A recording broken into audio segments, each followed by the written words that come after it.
Good evening and welcome to the Auckland Hub for InterCommunity 2015.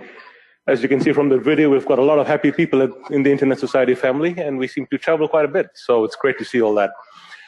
This is the second session of InterCommunity. Of course, this morning we had a great session linking up the rest of the world. Now this is the other half of the world that's coming online, and I think we have nearly everyone online, so hello to you all.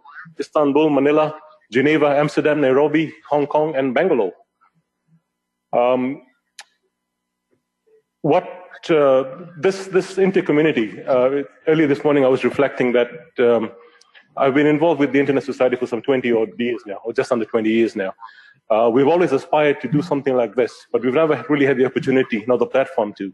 And I think what we see here with InterCommunity, the way everyone's been able to come together from around the world and solve the tyranny of time and distance, I think it's a really, really great thing we've done. It's a new milestone for the Internet Society, and I hope it can go on to better and brighter things from here. So with that, let me say to Kathy, welcome to session 2 and Auckland. Hello, here we are. Welcome everyone. So, kia ora and welcome to everyone. We're excited to have you all joining us here on the Internet for InterCommunity. My name's Helen Baxter and I'll be your MC in Auckland for the show. I'll be helping you navigate the player, introduce our segments, and keep you involved in the program. What's important to point out is that InterCommunity is truly a remarkable event. It's hybrid by nature. That means we have participants joining online, joining interactive node events, and even those joining from viewing parties. InterCommunity is not just this event you're joining right now. Before we kicked off this segment, many of our nodes were joined together to discuss important local and regional issues. They've interrupted their in-person programs to join with us here at InterCommunity. We hope that you have plans to continue our conversation in a node, in your community, or on Connect. And speaking of nodes, let's hear from each of them. So node number 1 is Nairobi. Woohoo, where are you? Ambo everyone, good morning from Nairobi, Kenya. This is the Nairobi Hub of InterCommunity 2015. We are glad to be part of this great initiative. There are 20 of us in the hub, but more are joining us because we are doing this alongside the Africa Domain Name System Forum. So we are happy to participate in this important meeting. My name is Barak Otieno. Thank you. Thank you. And node number 2 is Amsterdam. Where are you? Can you unmute us? Okay. Well, we're here in Amsterdam with about 20 of us already and more people coming up. We're very excited to be part of this very international event and looking forward to all the discussions here. So, hi. Hi, welcome. So, node number 3 is Geneva. Yes, good morning from Geneva. We are about 30 in the ISAC headquarters in Geneva here. The new Swiss chapter has gathered. And I would like to say hello also to our colleagues in Zurich, as we are split in 2 locations. Only one is visible. Hello from Geneva and looking forward to this icon. Welcome. So node number 4 is Istanbul. Wow. From ISOC Turkey chapter. We are in lovely Istanbul. We have a great, beautiful, sunny morning. We are with a group of brilliant people, our guests and chapter members. We all look forward to hearing more about the global report and the discussions. And we're really, really, really excited about InterCommunity. Excellent. So we've also got node number 5, which is Bangalore. Yay. Namaskara from Bengaluru. We have around 70 people here with us today. Say hi, everybody. Excited to be a part of this conference. Looking forward to it. Thank you. Thank you. So node number 6 is in Hong Kong. Hello. Hello. Hi, we're from the Hong Kong Internet Society. Here in the Hong Kong Hub, we have about over 40 people. There's still some trickling back in after the lunch. We had very robust discussion already this morning. looking forward to participating globally in the InterCommunity event. Welcome. So node number 7 is Manila. Good day to everyone. We're here in Manila. We had a very rainy and flooded morning. Our original venue was closed. So we were able to get another venue and get about 50, 60 people here this morning. We just finished lunch and are looking forward to the interaction later. Fabulous. Welcome. And node number 8 is Auckland in New Zealand. Hey, Auckland. Hello. And we're very excited to announce we've got an extra viewing mode in Lome, Togo, and also several more in Sri Lanka. So welcome to everybody who's viewing today and participating. Now, if you're by yourself or just with a couple of friends, you might be wondering, what do you need to actively participate in InterCommunity? Well, it's simple. All you need is an internet connection, a computer, and a piece of paper. Yes, a piece of paper. So make sure you get that ready for later. Now, without further ado, let me introduce Kathy Brown, the Internet Society's President and CEO. Thank you, Helen. Hello, everyone again. I'm so glad to see you across the world.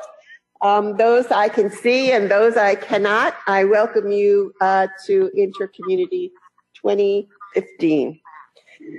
I'm just delighted again. We met so many people this morning with which we had a wonderful conversation. And I could tell already that you all may even exceed that. I feel a lot of energy in the rooms. This morning when I got up, the registration was up to 2,300 people. So, and those folks were registered from 141 nations around the world. So imagine, those are our members, those are our ISOC folks, and there they are showing the breadth, the depth, and the expanse of the Internet Society. It's got to make you proud. It's got to make you say, wow, look at where we are. Look at where the Internet has grown.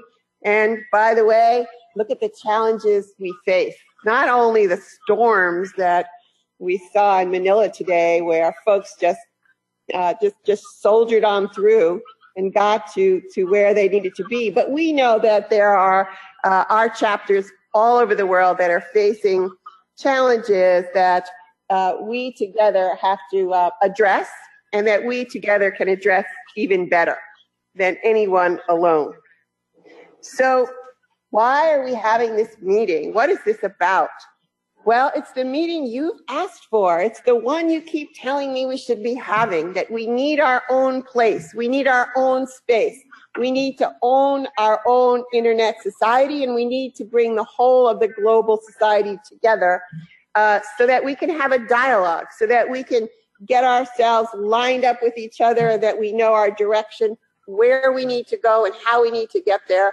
And that this bottom-up kind of atmosphere that is all about ISOC can really be realized into addressing the challenges of the 21st century on the Internet.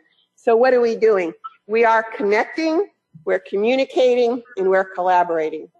We're connected. Look at us. Look at us. Everybody connected to the other. We can see you millions of miles away, it feels like. We can talk to each other close up. We can talk to each other person to person on the video. It's quite amazing. We were sort of musing about that earlier today, about how in the course of only about 10 years, this is all possible through the Internet, that we can be this close. We can communicate here in person. We can get on this terrific technology that we have in front of us, make sure that you're sending in messages, you could tweet, you could chat, you can let us know what you're doing and feeling through the polls we're doing. But this is really about collaboration. It's about all of us together having that conversation that we say we need to understand each other, to understand our similarities, to understand our differences, and to have a united view of what the society ought to be doing. So, why are we in Auckland? Well, we're here because our Board of Trustees had their meeting this morning, It is the annual general meeting of the Internet Society.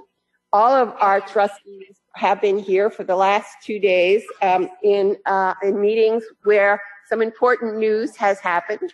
This is the meeting at which the officers of the Internet Society are elected. And once again, for his 3rd term, Bob Hinden has been elected the chairman of the Internet Society. In addition, here we have welcomed our new trustees, Alice Muña, Gonzalo Camarillo, Walid Asakaf, and I'm going to get Walid's name down, that last name if it kills me, Walid, and John Levine. So thank you. They're here, and they're our new trustees, and we're delighted to have them.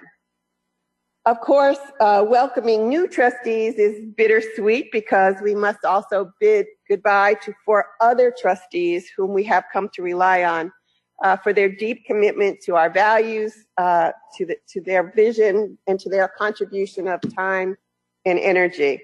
So Dave Farber will be leaving the board, Rudy Vansnick, Keith Davidson, our very own Kiwi over there, and Eric Berger. So to them, we owe a great deal of appreciation, and we know they're not going to go very far away. So before we go on to a program that is quite full and very substantive, I'm going to introduce Bob. He's going to take the podium. We have some business we want to do before we get to the heart of the matter. So let's get underway. Bob. Thank you, Kathy. Very pleased to be here. The board and I are really very excited to see you and also to have you see us. We don't get that opportunity very often. This has turned out to be a great event. We knew it would be great, but I think we were all a little nervous at the beginning. But it's also a great example of using the internet. I mean, it's clearly working. It's not this thing we just talk about, but it's this thing we use. And it really has changed the world. We finished our 2-day board meeting earlier this afternoon here. And there were, as part of the meeting, we discussed challenges facing the internet. The 3 important ones we talked about were security, connecting the rest of the world, and governance. Governance, internet governance, as some call it, has really turned into a hot topic these days. I sort of like to think about it as the Empire Strikes Back, but it's something that the Internet Society and community have been very involved in. And the last thing I wanted to mention is that the board recently approved, including a change to the bylaws, creating a chapter advisory council.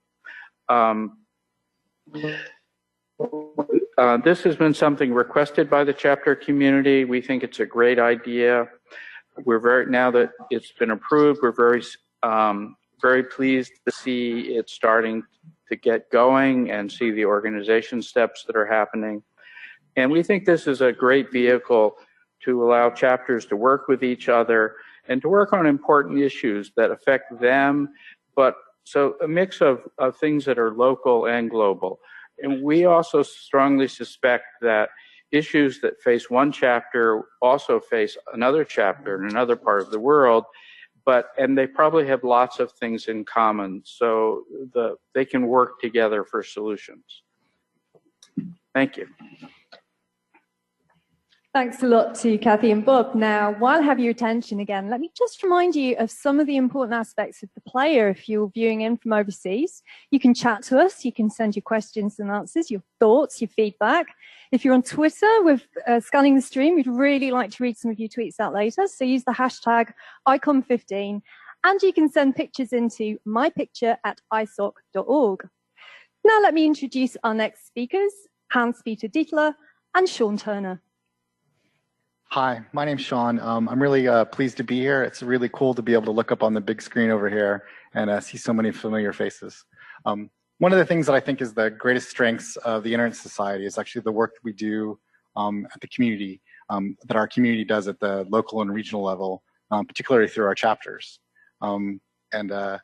We at the Internet Society have long funded these chapter activities, both operationally and financially. But, and there's always a but, basically we try to figure out better ways to align the Internet Society's strategic objectives, as well as a better way to focus and fund the chapter initiatives. Okay, hello, good morning, good evening to everybody in the world.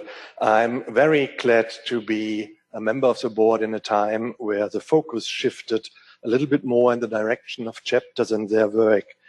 And I'm very proud now to be able to announce the creation of a new founding program. It's called Beyond the Net.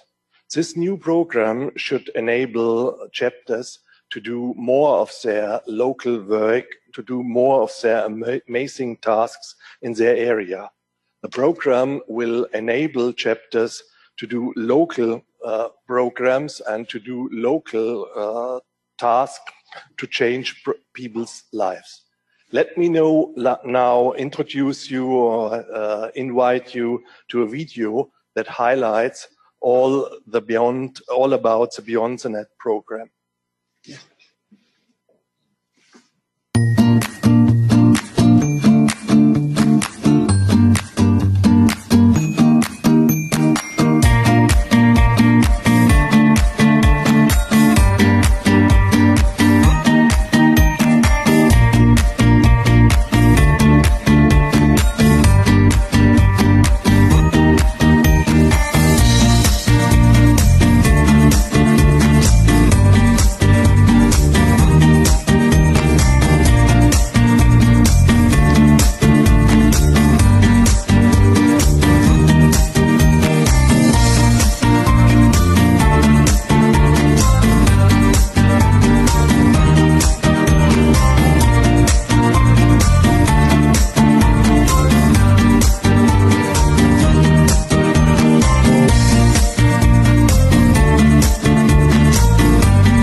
So thank you to Hans, Peter and Sean.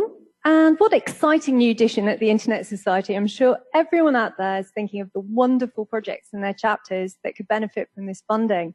So take a moment and tell us on Twitter, using hashtag #icon15, about the project ideas in your chapter. You can also participate with the Q&A in the chat session and email us your pictures to mypicture@isoc.org. And remember, get your piece of paper ready. Let's now move back to Kathy Brown for some more news. So I think that's pretty exciting. I'm very pleased with this Beyond the Net program. Go online, take a look. I think you'll find some things that are going to interest you.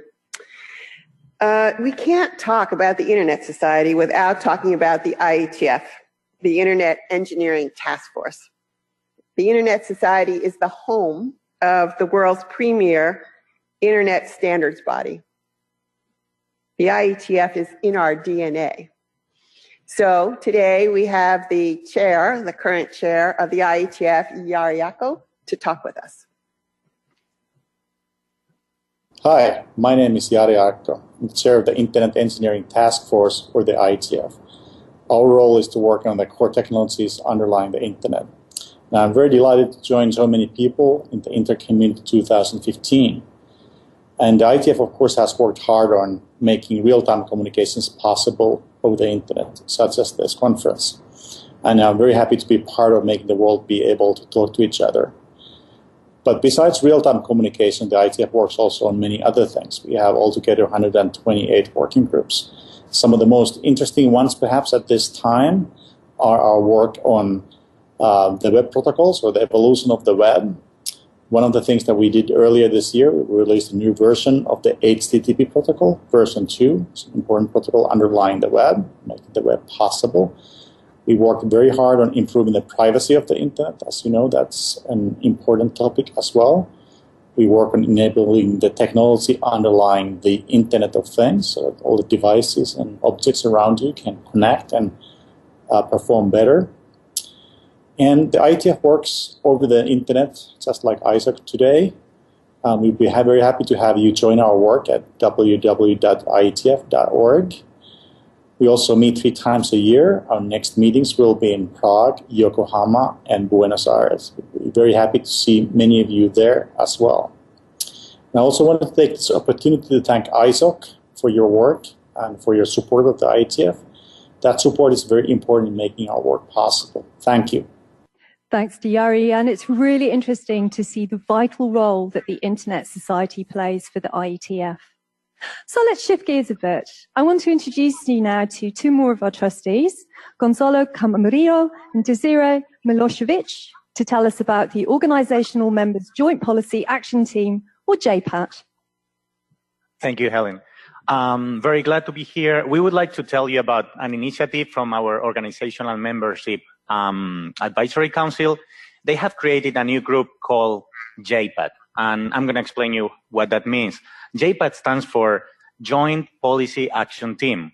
Joint because it's a group of experts on technology and on policies, and they're going to be working on public policy issues that they apply to technologies. That's why we need a diverse team in that sense. An action team because it's not only a discussion forum where people can exchange ideas and discuss, it's going to be actually action-oriented. They're going to be working on solutions. So Desiree, why don't you tell us their initial action plan and what they are up to? Gonzalo, and hello to everyone from the middle of the internet. I'd like to actually explain what the organizational members that are members of the JPAT Joint Policy Action Team are focusing on in 2015. They have chosen to work on 2 substantive issues, and the first one is actually to ensure that the high-level meeting, the WSIS +10 meeting that takes place in December this year, has a positive outcome. And they're working really hard to also try and make that meeting open and inclusive along other stakeholders in the internet community. And the second issue that they wish that they're working on is to actually advance understanding of technical but also socioeconomic issues connected to the pervasive encryption. As you know, pervasive monitoring has caused a lot of people trying to encrypt the messages. And so what this particular group is trying to do is come up with balanced and well-crafted recommendations for public safety executives, for network operators, for content developers, in order to bring more understanding and have a balanced recommendations. So we would like to invite all our members who have expertise in these particular areas to contact JPAT organizers and come and help with your expertise and join the team. Thank you. So here's another reminder that we want you to participate in this global conversation today. So if you're on Twitter, use the hashtag icon15, send us your pictures to mypicture@isoc.org, and send your questions, thoughts and feedback into the play. Now we've got some great questions coming in, which we're going to be going to later on. So do take your opportunity to join in today. It's time now to jump into our first topic, the Internet Society's 2015 Global Internet Report. To tell you more about this report, we've got a short video to share. For many of us, it's difficult to imagine what a day would be like without our smartphone close by. Consider this: at least 48% of the world has access to the mobile internet. And by 2019, it's estimated that 71% of the world's population will use it. That's pretty amazing. And mobile is taking the internet to new levels. Small-scale dairy farmers use it to increase milk production. Entrepreneurs use it to launch new ideas and create billion-dollar companies. Governments use it to streamline services for businesses and citizens. It's clear the mobile internet is changing things. But there are still many questions to be asked. What about things like privacy, security, open standards? Why do only 28% of people who have access to the mobile internet today choose to subscribe? In the 2015 Global Internet Report, we'll take a good look at the evolution of the mobile internet, from the devices that access it to the policies that are shaping it. While we're celebrating the remarkable changes it's brought to our lives over the past 10 years, we're also reminded of what's ahead. The mobile internet must be private and secure, accessible, affordable, and relevant to all users everywhere to continue to change the world. The Internet Society's 2015 Global Internet Report. Read it, download it, share it. So earlier today, we went live with the report on our website. There's an online version. There is a mobile version for the first time. You can read this report on your mobile device. And there's a PDF. And oh, by the way, there's a limited supply of the real ones, the paper report. It's really a pretty exciting report, by the way. It's chock full of numbers, graphs, information, and it takes on some of the issues that the mobile platform and the mobile internet are going to present as we actually connect the rest of the world on these mobile devices. More about that in a moment.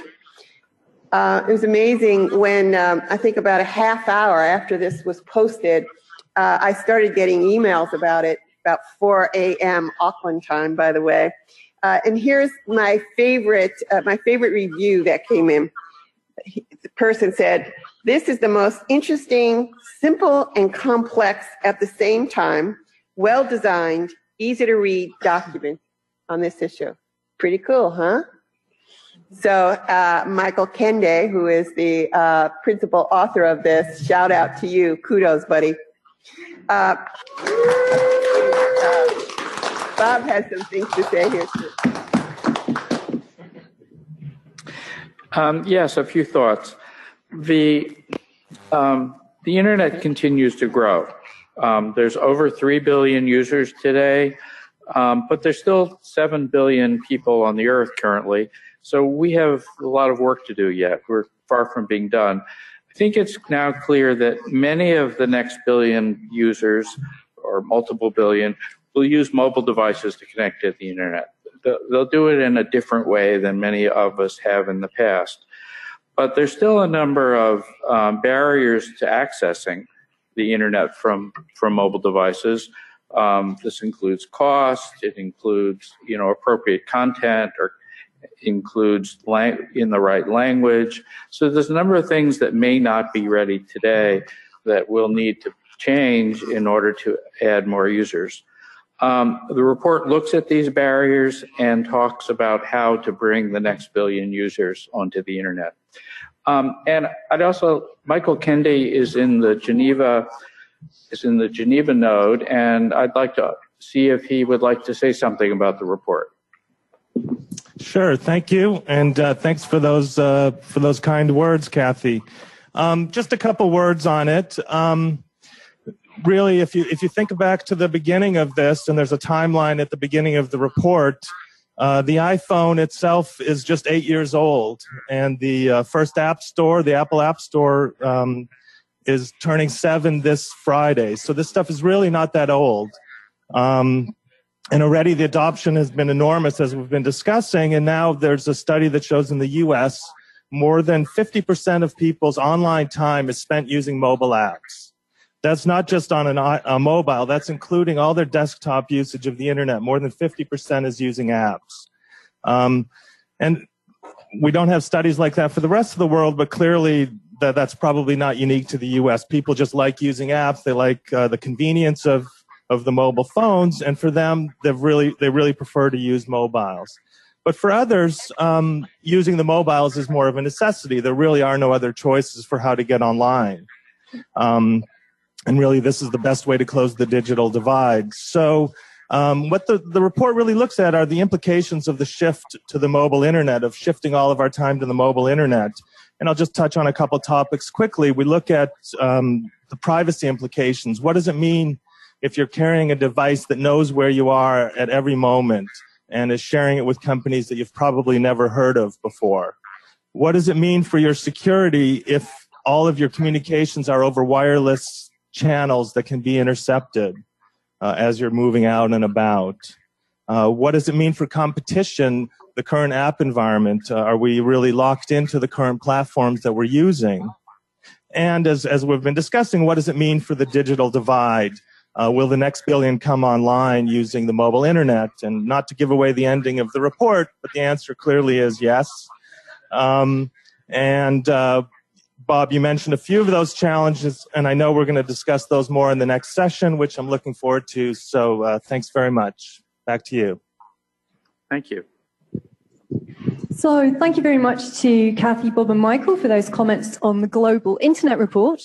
And it looks like this was the perfect transition to our next trustees, Walid Al-Sakaf and Narelle Clark, Jackson Miyake, who's president of the Pacific Islands chapter, and also Raj Singh, Regional Bureau Director for the Asia Pacific region at the Internet Society, who will set the scene for our conversation about access and development. So the first thing I'd like to recommend is really to read through this report. It is a remarkable piece of work that I congratulate ourselves as Internet Society. I mean, you'll discover interesting facts and figures. Not only that, you'll also see trends, and trends is what we are looking at the most. One of the interesting trends is that the age of those who are using devices is getting lower and lower.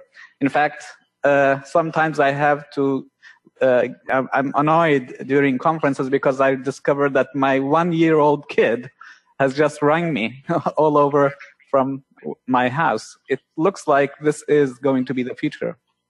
But on the other hand, there are also many challenges that we'll be facing. Among them is, as we've seen, security and privacy. But also I'd like to drive your attention to the issue of access. Access in developing countries, such as the one I came from, Yemen, and many in the Middle East, is still a major challenge. So what will the Internet Society do about it? How can we together work on that? And furthermore, the need for more diversity, including women and gender, issues concerning rural, remote areas where infrastructure is not really that good.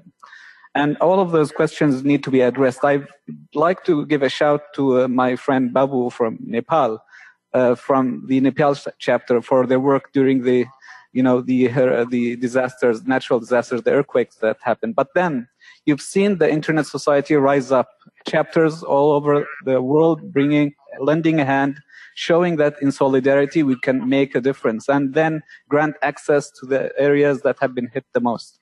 So this is us. This is the community we represent. The Internet Society is here to make the Internet indeed for everyone, every time, all the time. And so I'd like now to present Regional Director in Asia Pacific of ISOC to present more about this topic. Thank you, Walid. And it's a pleasure to be able to talk a little bit about ISOC's access and development strategy going forward.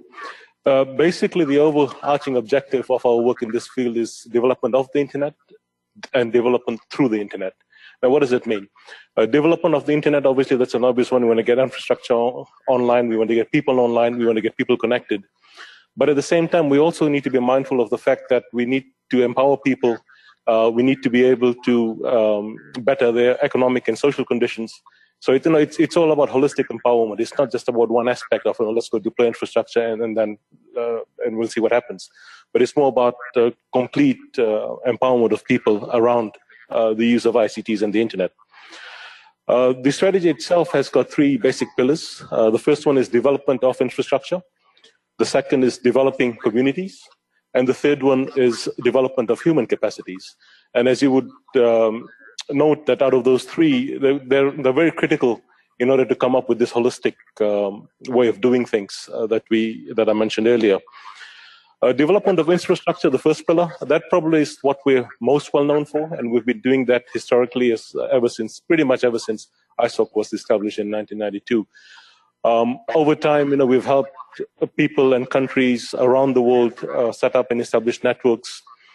Today, the work we do in this area covers a few different things. One is, of course, we continue providing technical assistance where possible. We help with setting up IXPs. For example, in Africa, there's been a lot of work that has happened in Africa in the past and continues today. It's not just about setting up internet exchange points, of course. It's also about leveling them up. Once you have installed infrastructure that has been running for a while, we want to see how we can make it better, how we can optimize those equipment and networks. The other bit that we have been doing is just the Global Internet Report that we just heard about. But as well, we've also got some regional-based reports. Earlier this year, we launched a report on the Southeast Asian countries, the 10 countries in Southeast Asia, which looked at infrastructure in those countries and how they can help enable the digital economy. So, infrastructure, of course, is critical. Without proper, stable, and secure infrastructure, I don't think we can get very far. So at this stage, what I'd like to do is to bring in our node from Manila. And I see a lot of friends and familiar faces at the Manila node. The Philippines, of course, connectivity is a big issue there. I spent a bit of time there earlier this year. The ICT industry is very big in the Philippines. As you may be aware, outsourcing is a major economic activity in the country. But however, the Philippines does suffer from some pretty bad connectivity issues. And it's not just about rural areas, but as well in the urban cities in Manila as well. So at this juncture, I'd like to bring in our friends from Manila and see if they can offer us some opinions on how they see this issue could be addressed. Oh, no. Perfect timing. Wonderful. So I should say that, there was a typhoon alert. They're back? Okay, they're back. So you're back. Welcome back, Manila. Could we have some comments from you on connectivity, which you seem to have just lost? And now you're frozen. All right, so let's move on and we'll come back to Manila once the link is back up again. The second pillar we've got is about developing communities. Now, what does this mean? Over time, we've seen, there's a need to empower people. So the infrastructure part is one aspect of it. The other aspect, of course, is trying to ensure that the communities that create and emerge around the infrastructure, be they network operator groups, be they user communities, et cetera, that they are encouraged, they are fostered, and that they can work together to do what needs to be done in order to maximize the potential that the internet offers. There's a few ways that we do this. Of course, the primary objective, of course, is to get people online. And one of the ways in the current environment that we can promote people coming online, of course, is to promote the positive aspects of the internet, the benefits it provides, what it can do for people, not just in urban centers, but also in rural areas, what it does in the villages, what it does for minority communities, and so on and so forth. We do this in a couple of ways. We've got our own grants program, and one of them we've just heard about before, the new one, that Beyond the Net, which has been just launched today here in Oakland. But as well, we partner with other organizations to see how we can work together to deliver programs and projects that can solve these issues. One other thing that we have started doing, which I think we've started doing very well, in fact, is being able to tell the stories of the work that we do. What you will see on our website is lots of videos and blog posts now describing what we do, the impact it has had on people. And you'll even see some of those during the breaks here on what people think about technology and the internet and how it impacts their lives. sometimes, the best way to bring about change is to actually inspire ideas. And you do that sometimes by just emulating success, seeing what people have done in the past or have done in other parts of the world and how you could mirror that in your own localities. And we hope some of the stories that we are now publishing will help people do that.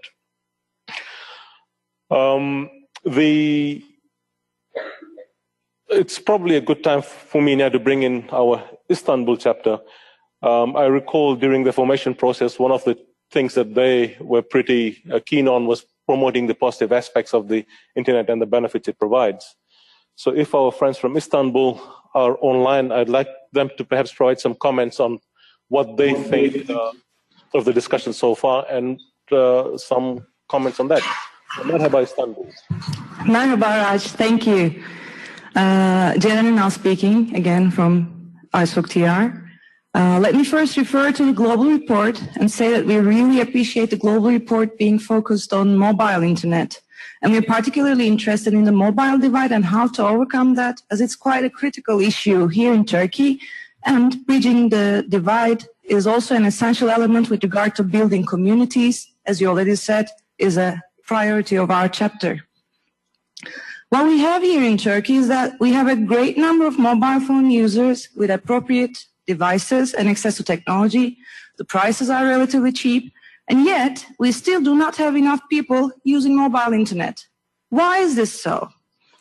The main reasons seem to be either lack of technical skills. This can be due to age, due to lack of appropriate education, or simply not being comfortable enough to use mobile internet technologies. The second reason seems to be lack of relevant content. I use the term relevant, so as this can be either due to lack of content in Turkish or people just not being interested in the already available content. However, the most important reason seems to be lack of trust in our case. People feeling reluctant to use mobile internet due to security and privacy concerns. After all, in the last decade, saying on the phone, let's not talk this over the phone, let's do that face to face, became an everyday habit of ordinary people. When it comes to resolving these issues with regard to skills and content, it's relatively easy, providing proper education for the people, for developing adequate technical skills. And with regard to content, providing proper tools to make sure that relevant content is available for users. So that's relatively easy. Building trust, however, is the tricky part. Hopefully, we will talk about this in more detail in our afternoon European Internet session on privacy and surveillance, moderated by the always amazing Frederick Dong, who is sitting right beside me. So from this perspective, I would like to raise a question to you on building trust. In the ISOC ecosystem, how do we reconcile trust and access, and what's the position of ISOC to achieve this delicate balance? And also we might have some questions from the audience. Yep.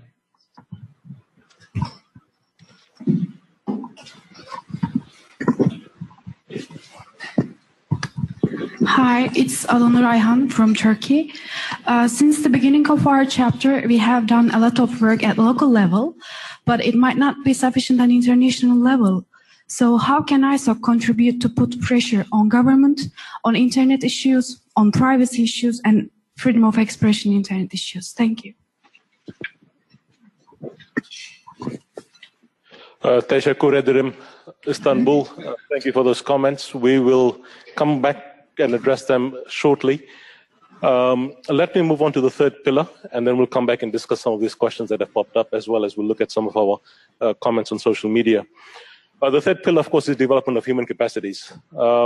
Having the best infrastructure in the world is pretty much useless if you don't have people, and people have the skills to use the infrastructure, as well as the ICTs that, if people don't have the skills to use ICTs, nor do they have the skills to operate and maintain the equipment, that becomes a big problem. So developing human capacities has always also been a core objective of the Internet Society. And we've been doing that through various ways. For example, from the technical perspective, we've got the ITF fellowships that we've been doing. And within even the ITF itself, of course, which is a very highly technical standards making organization, what we've introduced is the public policy track, where we take policymakers from around the world and introduce them to the issues that exist on the internet, introduce them to how internet standards making works, and then they get to discuss some of the issues, the policy-related issues around internet technologies. And I think that's worked really, really well. So great kudos to our public policy team for putting that together with our internet leadership team. We've been supporting NOG programs across the world for many, many years now. And that continues. We provide fellowships for people from emerging countries and developing countries to go and attend some of these NOG meetings, as well as other technical and policy meetings around the world. And that helps them with their own empowerment process. And of course, they can take that knowledge back home and see how they can improve networks back home. One of the projects that we've had here in the Asia Pacific region is our Wireless for Communities project. And the three pillars that we've identified as part of our access and development strategy, to my mind, that's probably the one project, for me at least, that brings together all those three pillars. The Wireless for Communities project has got components which deploys infrastructure, it provides technical training, but more so it trains people in rural parts of South Asia on how to use ICTs, how to set up micro enterprises using the internet, and how to improve their socioeconomic conditions. And I'm also pleased to say that in the recent past, we've been awarded 2 international awards for that project. So that's been a real success story for us, which shows that we can impact the lives of people at the very grassroots level.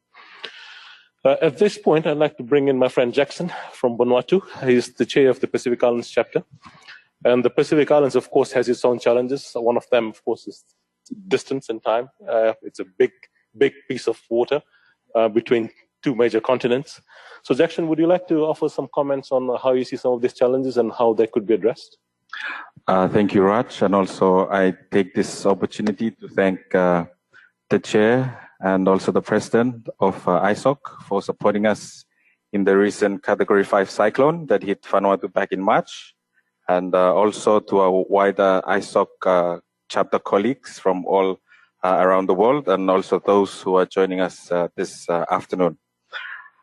As Raj has mentioned, while we appreciate the vast Pacific Ocean that we rely on daily for food, water, and basically our livelihood, it is also a challenge for us in terms of telecommunications and most importantly, the internet. Activities in the Pacific in the past few years have been around access, connectivity, cybersecurity, local content. We have more governments developing policies and putting in place regulatory frameworks to promote the development of the internet. And most importantly, our partnerships that we have appreciated, which are very critical for especially for the Pacific Islands, who are dispersed across the vast amount of ocean, spreading over a few million kilometers. And the Pacific in itself, we have around 22 independent countries, and that partnership is also very important for our development.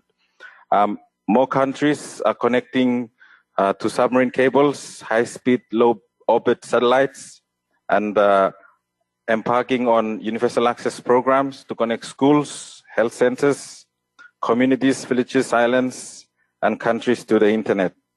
And why is the internet important? For the Pacific Islands, it is important for us, our people, to access information, to empower us, to connect with people outside our islands, and most importantly, to be part of the world.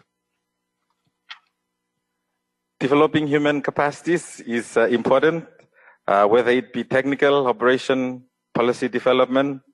If we look across the Pacific, literacy rate is quite, it varies. From some countries, it's around 20%. People are literate, to other countries of 100%. And for us, this is a challenge, hence our focus on connecting schools to improve literacy and numeracy, and build future human resources to develop our countries to be able to participate in trade, economy, telecommunication, and be part of the world. Thank you. Good luck, Jackson.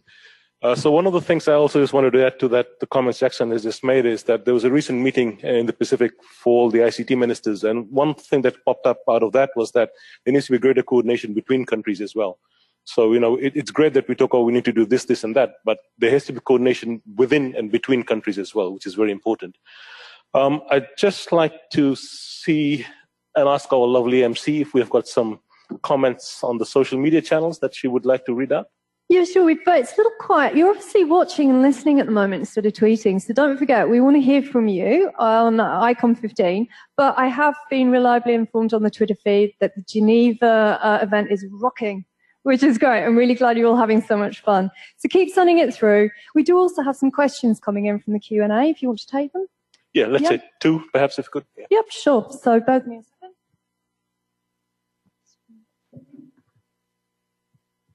So, first question is, and this is from the community, so remember on the player, you can contribute. We want to hear from you. We will have another session all the way through so we can hear your views. How can people in the internet community help bridge the digital divide? Okay, if you just read out both the questions and then we can... Sure. Yeah. And the next one would be, how can the Internet Society community help boost internet penetration to rural areas? Okay, great questions. So let me bring in Narelle. Perfect cue for her. This is also called passing the buck, since she's... Well, if you think back, Nepal was a country that was, I think, first connected into the rural areas by a member of the Internet Society who was recently honoured in the Internet Hall of Fame Awards at least a couple of years ago. So it's really fitting to see that through our Reconnecting Nepal project that we've got our chapter again accepting donations of money and equipment from other members right across the world to reconnect Nepal after this awful earthquake. And it was lovely to hear just then from Jackson that we had sent over only a couple of generators. So hopefully, you won't have such a big cyclone again soon. So you won't need to have more than just a couple of generators, because I'm sure next time we can get some more out there. But access is just so important. We have to get involved to try and help people on the ground build out more network. We've got to get more spectrum into the hands of communities. And the wonderful thing here about New Zealand is that the Maori people have got access to spectrum, which they can then license on to carriers and provide mobile network services. And that's just a wonderful thing to hear. We've got to make sure that the technology that we use or that we have out there is usable by people. It needs to be able to operate across the languages that people use, the many languages that we speak in this world. Not just the many, many languages that we have across here in the Pacific region, the 20 plus or dare I count hundreds of Indigenous languages across Australia. The technology needs to connect people with disability. So it needs to be usable in more than just ways that more able-bodied people can use it. It has to connect us all, particularly as we age. We have to keep on building that human capacity so that people have got that skill to be able to use computers and use technology and not be afraid of it. It's part of our lives. It's part of who we are. It's part of the wonderful productiveness that humans have brought. And of course, it has to be affordable. We can't keep on letting the bigger organisations get away with making pretty large profits out of small communities. We need to make sure that the technology connects us and it's affordable, it's usable, and it's there. Good, thanks, Narelle. Walid, would you like to offer some additional comments as well? I'd like to add to, I support obviously in Narelle's view and say that very little money into projects of the kind that you've mentioned can have a huge impact in small societies. And I've seen firsthand how a small startup could become the core of a bigger community that benefits. And so the internet is beginning to find its way into smaller communities and changing lives. So all of this is indeed causing a greater development. And I think one of the key things in achieving all this is that we need to work together. And we've got some great chapters around the world. We've got a great bunch of members, individual members, organizational members who I think are very keen to help where they can and how they can. And I think one of the key things that we need to look into is, how do we exploit that what we have available within us. And we've had chapters offer assistance in Nepal. We've had chapters offer assistance in other areas when we've had issues and disasters and so on. So I think just trying to see how we can work together and be able to share some of our best practices and some of our knowledge across regions and across geographies. I think that would be really, really good. So I'm being reminded that time is up. So I think what I'll do, we've had some great questions, and I think there's a few more flowing through. We will read through all those, and then we'll try and respond to them, perhaps on Connect or some other platform that we can use at the Internet Society. Let's use the Internet to answer those questions, perhaps. We had a very short period of time to do this. We couldn't do a deep dive, but what I would like to announce is that later this year, in the coming months, we'll set up a community forum to actually focus on the access and development strategy. And I hope you can join us for that. We can perhaps use some platform like this to do it so that we've got people around the world joining in. And then we can do a deep dive on some of these questions and perhaps go a little bit further on how we can address some of these issues. Thank you very much, and back to you, Helen. Thank you so much, Raj, Jackson, Walid, and Naral. And thank you to all the nodes for their insights on this really important topic. So before we move on to the next topic, let's take a little break. 10 minutes to stretch your legs, grab a coffee, have a chat with your friends, move around. Don't forget to send us a picture of what's happening, you watching, to mypicture@isoc.org. And for those of you who want to stay on, we're going to take a look at what's happening on social media. We have some videos to watch as well during the break. Keep those tweets coming in at icon15. And yeah, we've got some coming through now. So basically, Amra Mustafa says small money can make a big impact in their world countries, which is a really good point. Solar-powered computers would be a good force. They're all coming through now. This is fantastic. So what we're going to do is keep a track on it. So solar-powered computers would be a very good force towards distribution of access points in rural African parts. Very, very good point there from Moeba Fred. So no, great to see this. This is all coming through on Icon 15. So keep them coming. Really good to actually hear from you out there in this big global conversation. It's not just about people in the room. It's not just about people in the nodes. It's about people all over the world contributing right now together. Very exciting. So this is great. Keep your comments coming. We'll get back to them later. We want to keep hearing from you.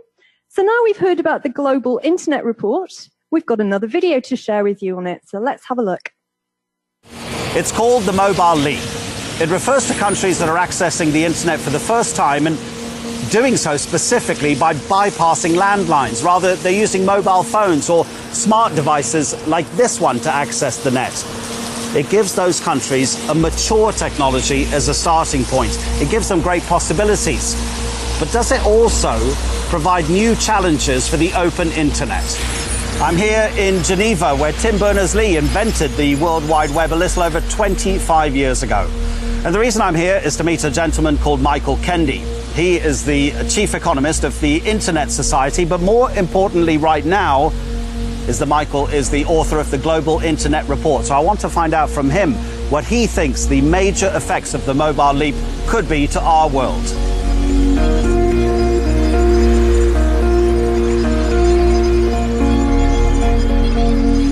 Within the last month or so, people think that the 3 billionth person came online, and 2 billion of those are mobile internet subscriptions. So clearly a significant amount of people are getting online the first time or the only way through the mobile internet. In last year's report, you talked about the digital divide. Can you just explain what that is?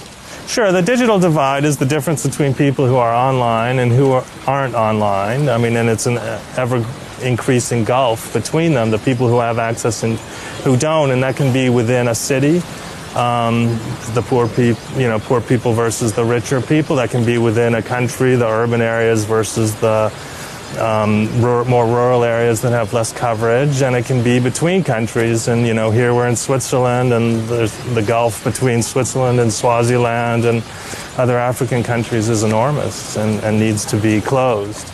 Do you think it'll ever be closed completely? Is it even important that it's closed completely? Some people may feel that their quality of life doesn't need internet access. Well, I think it is important because here, sitting in Switzerland, we had many options without the internet, right? Without the mobile internet, we could get on the internet at work.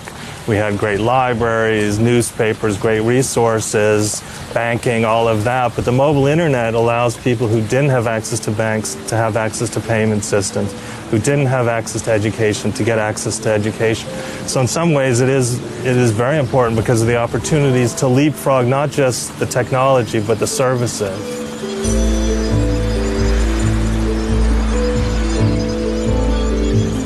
Okay, so it turns out that to access a lot of the features that are new to these mobile devices, the location, the barometer, all of these features, you need to really use apps. And apps are tied to the operating system and the app store and the phone ultimately. So it's changing the way that we work because, you know, if I have an Apple phone, I can't use an Android app. I have to use an Apple app. So it's changing the way we work, and increasingly we're spending more and more, and even a majority of our time using apps to access the internet. So what can a user do about something like that? Well, so there are emerging a new platform that's much more open source called the Open Web Platform that uses what's called web apps. So instead of downloading an app through a store, you basically go onto a website that's using this, you click I want to download it, and it puts an icon on your screen. But that icon is really just taking you to the website. And so then you're not tied, it's tied to the browser maybe or to your phone. But when you switch phones, when you switch platforms, you can just re-download it or it'll automatically open up like a bookmark. And so then it's much easier because if you're developing an app, you don't have to develop one for 5 different platforms. You develop a web app and it's available to everybody. And when you update it, it updates automatically. People don't have to download an update. So it's a much different way of working on the internet.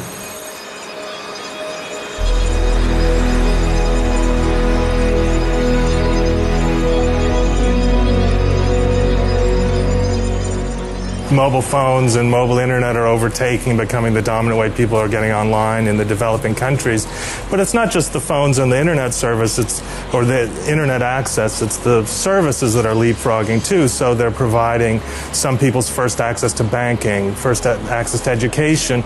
And from an economic point of view, it's allowing entrepreneurs to get access to all the tools they need to innovate and get access to global markets that they couldn't have had otherwise. It allows people to learn about their livelihood and figure out how to farm better or fish better, make more money. It allows the government to interact more. So ultimately it helps everyone be more on a level playing field. What's the one country that's made the most impression upon you, possibly in terms of the country that's changed the most through the use of the internet?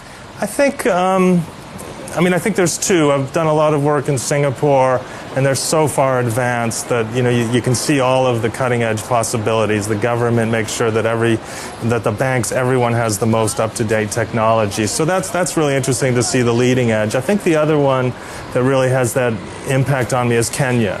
I mean, they're really out ahead. They're getting people online. They're promoting entrepreneurship. So I think that's really impressive. And then you can see it trickle down to new services for the farmers and the people fishing and education. So I think that's really showing the leading way for many of the African countries as well. The mobile leap is a recent phenomenon, and we probably won't know its full effect for a number of years. But as Michael Kendi has pointed out, it's already helping to bridge the digital divide. From here, well, who knows, but it is possible that countries that are starting late with a mature technology could reinvent the internet in ways that we can't even imagine. Can the developed world keep up? It's going to be interesting to find out.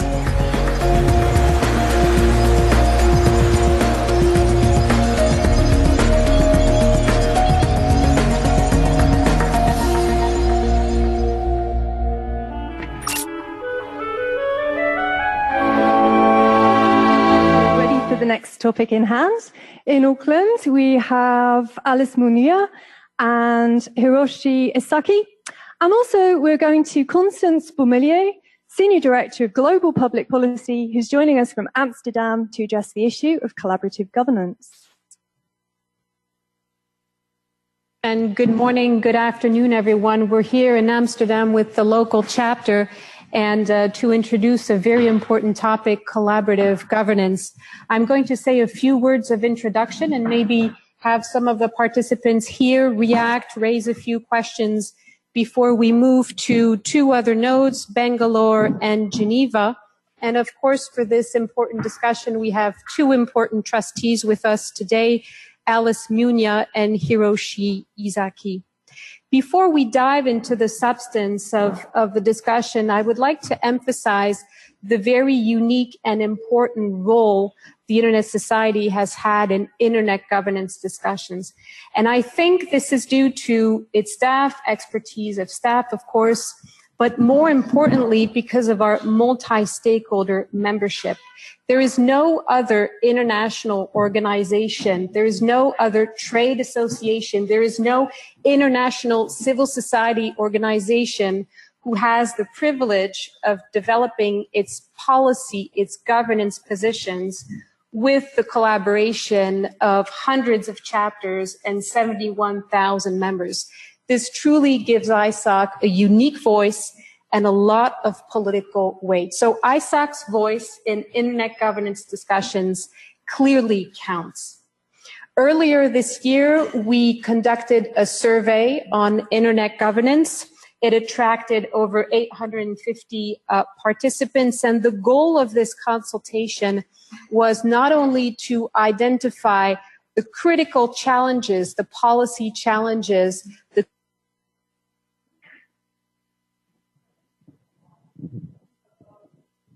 Okay, I think we may have lost audio. Are well suited to address those challenges. And the results were very clear. The community told us cybersecurity is the main challenge the community needs to face today. Local frameworks, local internet governance frameworks are best suited to address those challenges. And finally, that ISOC needed to step up in its convening role to facilitate the discussion with regards to internet governance. And this is what this discussion, the Internet Community Dialogue, is all about. So as internet governance discussion continue to unfold in 2015, and we have important challenges ahead of us, the INET transition, the renewal of the mandate of the Internet Governance Forum, but also the 10-year review of the World Summit on the Information Society conducted at the level of the UN General Assembly. We need to hear from our chapters and members, their views, their sentiments. And today's discussion is not only about current challenges, but we also want to have a discussion about future challenges to better anticipate those challenges and prepare ISOC's position and action plan with regards to internet governance. So today with us, we have important local community here in Amsterdam. I'm going to ask a few of the participants here to share some of their perspectives before we move to Bangalore and then Geneva. And then, of course, I will ask Alice and Hiroshi to share their perspective on what they heard from these different nodes. So perhaps I'll start by asking Bastian Goslings, who's very involved in the organization of the Dutch IGF, to share his perspective on why local IGFs, local internet governance frameworks, are critical to address policy challenges. Thank you very much for giving me the floor. Yes, my name is Bastiaan Goslings, here on behalf of the Dutch Internet Society Chapter Board. Just for transparency reasons, my employer is the Amsterdam Internet Exchange. Yeah, just some general comments with regard to cooperation in the Netherlands, internet policy related debates, as well as the NL IGF, the Dutch version of the IGF. Thanks for the compliment, but I'm not very much involved in it. I do intend, on behalf of Internet Society Netherlands, to host a workshop on the coming edition, but I will go into a bit more detail on that later. In general terms, I think Dutch policymakers have always been very supportive of an open internet and the freedom people should have to securely communicate with each other online and also to do business online. As probably most of you know, in the Netherlands, we have lawful net neutrality provisions. We have a relatively benign privacy legislation. And proud to say so, maybe also working for AMSIX, we have a very well-functioning internet infrastructure. And the focus has very much been from policymakers on a liberalized telecommunications market, regulating it with a light touch, fair competition, let foreign entrants enter the market. And we have been very successful at that. And by now we can see in the Netherlands that actually most of the people have a very fast broadband connection. And I think more or less everyone has a smartphone, maybe even more than one. Dutch policymakers are very much aware and have been that the infrastructure, the underlying infrastructure of the internet is owned by private sector. Standards are not being determined by governmental bodies, but happen elsewhere, like inside the ITF. So it's very important also from a Dutch legislative perspective that when discussions are ongoing, that other stakeholders are involved. And I think, we are very fortunate that that is a Dutch approach. And there are many public-private cooperations. And even in more international type of discussions, like the Dutch representatives in the GAC at ICANN, also the Dutch position, when going into discussions at the ITU, the International Telecommunications Union, always other stakeholders are involved, to determine the Dutch position. So all in all, I think that's very good. It has been a very successful approach. The Dutch governmental position is also being very supportive of the global IGF as well as a multi-stakeholder approach. So following that line of reasoning, it might seem that in the Netherlands we are very blessed and we don't really have any significant challenges, especially not compared to others who are talking about still, getting access to the internet and getting a taste of all the benefits that all the services that come along with it can bring. I think we can do better in terms of using IPv6 in the Netherlands. We're still lagging there, but we've been doing well. But in order to build on that, to work further on that, it is important to look at the ingredients of how this success came about. And I do think also in the Netherlands, as well as elsewhere, and we saw that in previous discussions and comments people made, there's more and more a focus from a public policy angle towards security. And whether it's with regard to protecting critical infrastructure, the negative effects of a well-functioning internet infrastructure, cybercrime, of course, also comes to the Netherlands. It's being hosted here, bad content, the impact of DDoS attacks, etc. However, that might be a good intent of policymakers to focus on those angles. We do run a risk that proposed measures go too far and are not proportionate. There always has to be a balance between, on the one hand, security. That's also something the public policymakers are responsible for. On the other angle, privacy, human rights, as well as the economic aspects of it, right? And it all boils down to that particular balance to keep trust. And that's one of the things in the Netherlands, and I'll stop here, especially in an IGF context where we get together with different stakeholders to see how we can work on that and try to maintain trust. And that's one of the things that the Internet Society will try to put high on the agenda on the next coming edition of the Dutch IGF. Thank you very much, Bastian. That was very enlightening, and it gives a good idea of what's happening at the local level here in the Netherlands. I'd like to give the floor very briefly to Martin Botterman here, who will also share his experience and his perspective on why it's important to have strong NGOs, strong civil society organizations to feed into these global internet governance discussions. Yes, thank you, Constance. Good to see you and those of you I know.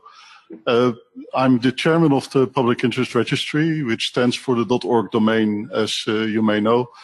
And other than supporting ISOC financially, we also really try to reach out and prepare for the next group of online. One aspect of governance that is often overseen is it's also about those people who will be dependent on the internet in the future, who will be using the internet in the future. And to open the doors to those, there's important initiatives like you may have heard of the IDNs. That means also the use of Hindi characters, Chinese characters, etc. online. It's not popular yet, but this is preparing the internet for the future. This is what we do at .org as well. In addition, it's enabling and supporting NGOs around the world, those who are organized already and those who aren't on the internet yet, to get visibility, to get organized. And in order to support that, we think it's also very important to have a recognizable domain, and therefore the Public Interest Registry also launched .ngo as a domain only for NGOs.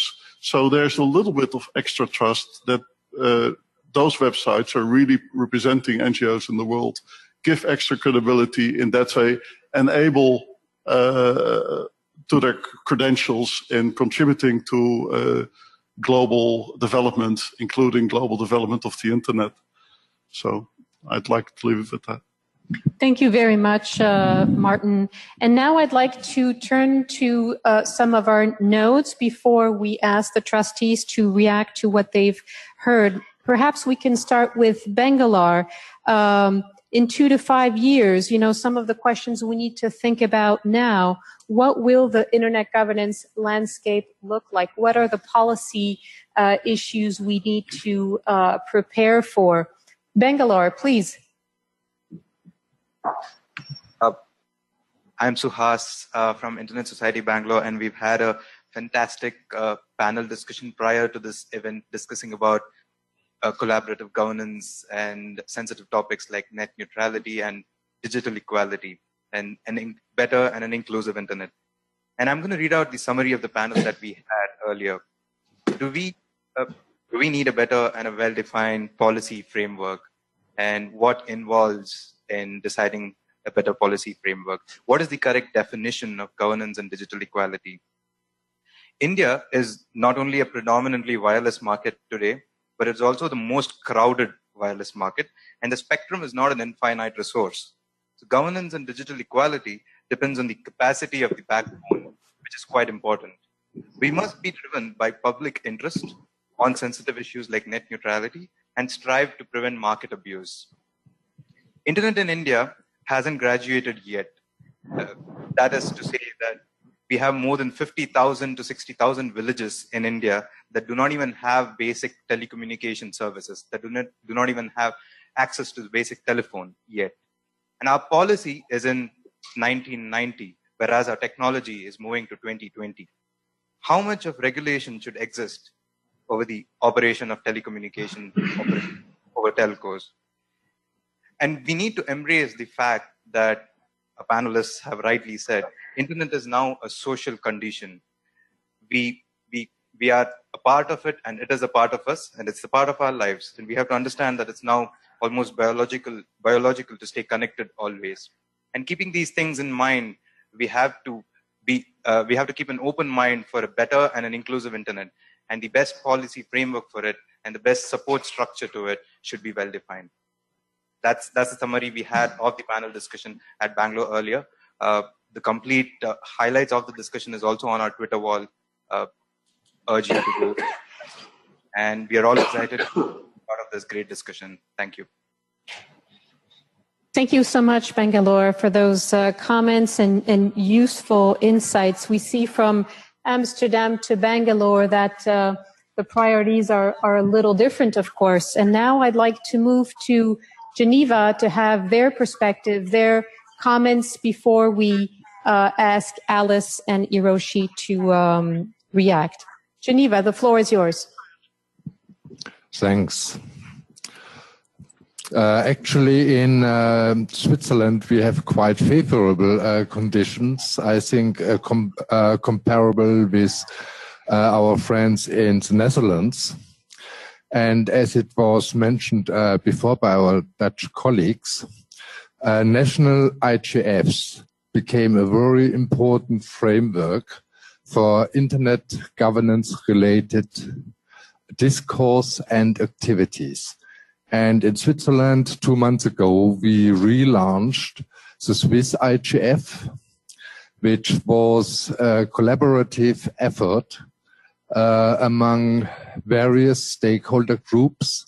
And ISOC Switzerland was one of the important carrier organizations for this relaunch. We had a very good and exciting debate at this national IGF in close collaboration with Ofcom. So the government is favorably involved in this activity. And altogether in Europe, meanwhile, To my knowledge, we have around 24 national IGFs all over Europe. And about a month ago, we had the European Dialogue on Internet Governance. It's 8th edition in Sofia in Bulgaria. And it was not an accident that last Juridic happened, was organized in Bulgaria. This became a tradition of Juridic to switch the host countries year by year. And this year it was going to the southeast and trying to bridge the digital gap what still exists inside Europe. Another remarkable activity around Juridic was, with great support from ISOC Europe, it was a novelty this year when we tried to develop in parallel and starting even before the event, a paper on net neutrality. Net neutrality is a hot topic, is still a hot topic in Europe. And it's very difficult to find sort of approval amongst the stakeholders. And I think it was thanks to the great talent of Frederick Donk, his talent for herding cats. Herding cats can be another description for multi-stakeholderism. And in his effort, he tried to push the formulation of this paper, which continued in Sofia, but was not finished in Sofia. So this is an ongoing process. But it's a very good example, in my opinion, how with this discourses and multi-stakeholder collaboration, we can maybe succeed to find some common positions on key political issues like net neutrality or others. Thanks so far. Thank you very much. And we'll be taking a last question, I think, from our chapter here in Amsterdam before we go back to Auckland. Please, Frank. Yeah, my name is Frank. And I'm wondering always that a lot of these discussions tend to have a very technical angle at them. And people think, hey, it's technology. And even many politicians think it will solve itself. But it will not solve itself because there are a lot of political issues at stake. And I'm always wondering how to involve those that are farthest from taking action, and how to involve those and realizing that technology has the values in it and politicians should care about that. How do we do that? Thank you very much, Frank. So from what we've heard up to now, I hear that we have basically three buckets of different questions. First of all, a first set of questions around the role of regulation, the importance of regulation, and what governments can do working with the range of stakeholders that are involved in the internet community. And then a set of questions on the institutions, the internet governance frameworks that allow the policy, allow regulations to be developed. And specifically a question about the role of IGFs and national IGFs and what ISOC is doing to support their development. And finally, a question that, or perhaps more a comment that emphasizes how the technology and the policy dimension are closely intertwined and how we can best address internet issues with that consideration. So I will turn to Auckland now and ask perhaps Hiroshi, if you would like to share some of your perspectives on what you've heard, react to some of those questions, please. Yeah, this is Hiroshi Saki. I'm came from Japan. I have a lot of discussion, sometimes, negative way to talk with the government. So we are working together in order to align domestic regulation or rule, which should align with the global policy point of view. So that is, we are always sending the message to the government as well as the stakeholders who are working in the national level. Though, important thing is, we always think about is the individuals are working together, individuals going to the, across the nation borders, usually, and also the economy is beyond the national boundary. So that is the nature of the internet itself. So that is one of the points we want to share.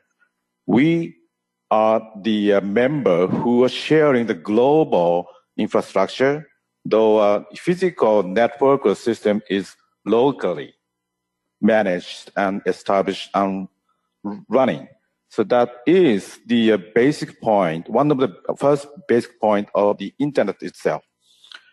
And also the other important thing, as Cassie mentioned at the very beginning, our core is IETF. The discipline or nature of the IETF is respecting the individuals and running code and running system. So that is yet another our privilege, compared with the other groups. So we always think about individuals and the community. I think this event is InterCommunity, right? Community is not the nation. That is a real individual gathered together, then discussing and sharing and building the infrastructure by ourselves. The last point is important thing. Who owns the internet? That's us, we. That's not owned by the government. So that is a basic line we are always sending to the message to the rest of the world, as well as the rest of the group or institute. So that is always the idea of saying about the first time I participate in the IETF. Everybody says we are working by individual, not working for the company, not working for the country. We are working for the internet. So internet itself is very unique, shared infrastructure. And also using the internet, we are sharing the idea, the concept and vision where we are doing. So that is a very first, stage. We using the internet among the chapters, sharing what is the internet, what we should working together from the viewpoint of local community as well as global community. So regarding the last question, how technological expert working together with the policy people, that is especially related to the very first presentation. We are working together with the policy and technology. The meaning is that we are the technology expert. Actually, this particular event run by ourselves, like this, right? That is, we are the expert. And also we have the technical expert of the IETF, IAB. And also we have the good expertise who know well about the policy based on technical background. So that's the really our, a good point and the scope of the, work as well as our, strength point and the unique point. So that is, related to the future as well. So that is the first reaction. Thank you very much, Hiroshi. And now I'd like to turn to Alice, who has incredible experience working in the field of internet governance, working at the UN, and very involved in the development of local IGFs. Please, Alice, share your perspective. Thank you very much, Constance. And I'd like to actually first say how grateful, excited, and privileged I am to be part of this fantastic event. I think it's the first of its kind. And to give a shout out to my home city, Nairobi, which has had very, very successful local IGFs, hosted very successful, in fact, the very first ever East African or sub-regional IGF in the Africa region, and also hosted a global internet governance forum, which I believe was the best to date. I think one of the things I'm going to address, having a somehow governmental background and also civil society background, is the issue of governance. And again, I think, I'm not in any way offering a rebuttal, but I'd really like to be offering a rebuttal in this one in terms of, we may say that the governments do not own the internet, but they have a stake, and a very important one. And for me, from the region I come from, they have one of the most important stakes, because you cannot talk about internet governance or the internet landscape in the Africa region without really discussing the challenges that we have and the challenges that we encounter. And most of those challenges have to do with access.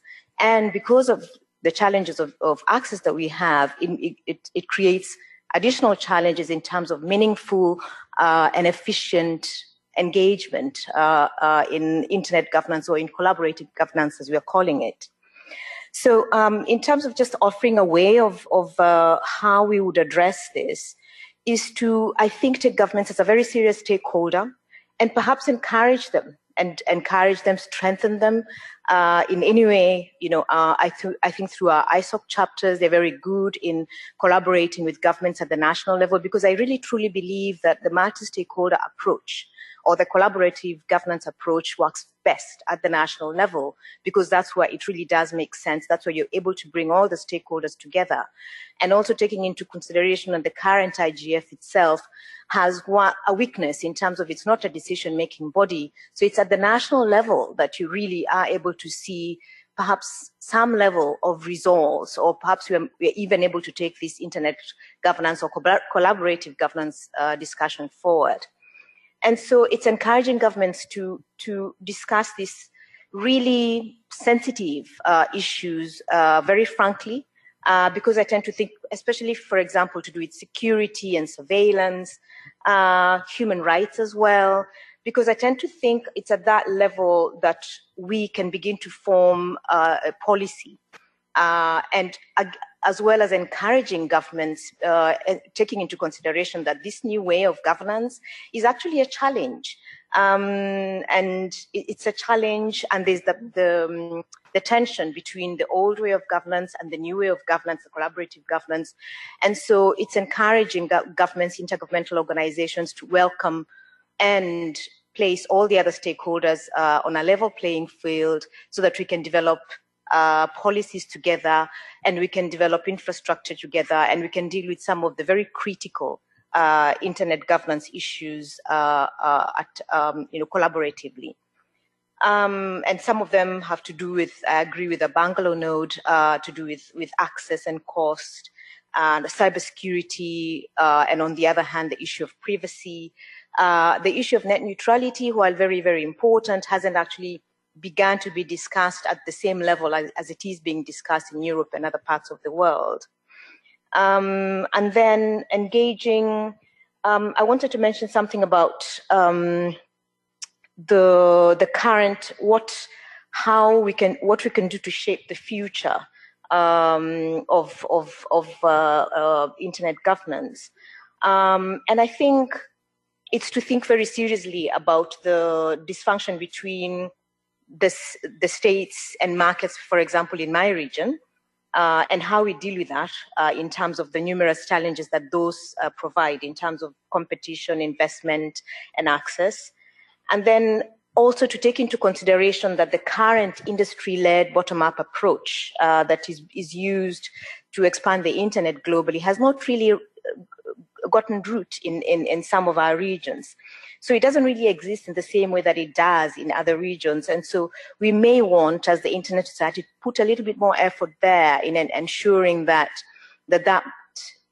model and that approach is also taken into consideration and brought into the global arena. I think I'll stop here, perhaps take questions. Thank you, Constance. Thank you so much, Hiroshi and Alice. I think we've heard throughout this discussion that whatever the issue, security, privacy, net neutrality, it always boils down to the question of the role of the various stakeholders involved, and specifically to the role of governments.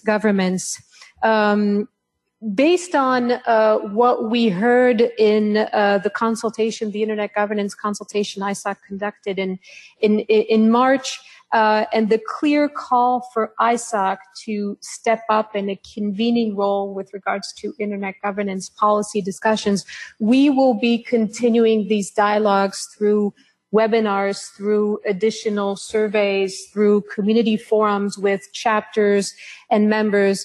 And I think the discussion through Internet Community was very useful to have simultaneous reactions from different parts of the world on the same specific issues. I'd like to ask Frank just a few concluding remarks on your perspective on this discussion. Well, thank you very much for the opportunity to participate in this worldwide dialogue. I think it's vital for chapters and for ISOC.org and for all other knowledgeable people to work together on this. At the same time, I know that organizations themselves can never work together. It's the people that can, and for them to be able to do that, they have to meet. So I think events like this and further events that will follow are vital in that. Thank you very much for coming, and we'll follow it from Amsterdam closely. Thank you very much, Frank. And on these inspiring concluding works, back to you, Helen. Thanks a lot, Constance and Hiroshi and Alice, and all the notes for those interesting views on collaborative governance. So it's now time for our second break. So we'll see you all again in around 10 minutes, or you can stay with us and see what's being said on social media. And it's good to see the tweets coming in. We've got photos, we've got comments, we've got questions. So keep them coming. Icon 15, and you can track what's happening as well if you want to check it out. So we've got some videos coming up as well, but just have a little look and see what comments have come in recently. So, very excited to hear from Joyce Stogniez that we are #1 trending in Switzerland right now on Twitter. Very exciting. Aisa Shakira is participating in Malaysia and says, let's use our collective strength to further develop and improve the internet, which is what we're doing right now. So, yeah, I just think that the next thing to do, we've had a little look into the peek into the daily lives of internet users in London. So now we're going to play you a video.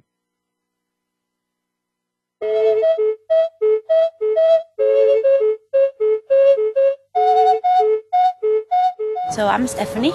And I'm Leo. My name's Kaya. Hi, I'm Jack. Ralphie. Ralph, yeah. Just answer into the camera. Yes, ma'am. Hi.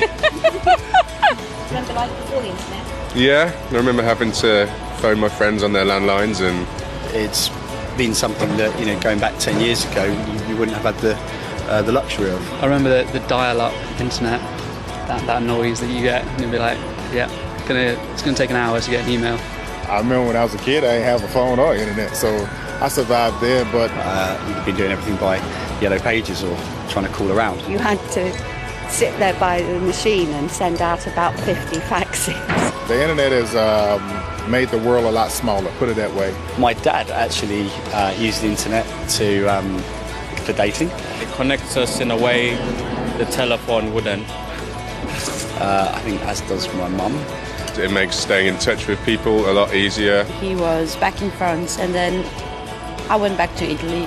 So yeah, we used to Skype a lot. And it means, you know, you can stay up to date on current affairs a lot easier. It's really important to have access to information. Without it, I think everybody becomes just a little bit vulnerable and a little bit on the edge. Nowadays, I guess, 7-year-olds know how to program iPads, so I don't know, it's a different world. Can you imagine life without the internet? No, I can't now, to be honest. A world without the internet would be pretty awful, I think. Without it, I don't think I'd be able to kind of function on a daily basis in the way that I currently do.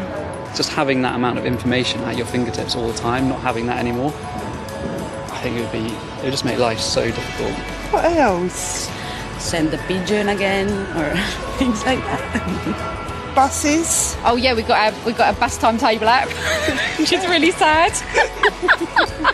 I do think that life without the internet now would probably be it would be lonely, I think.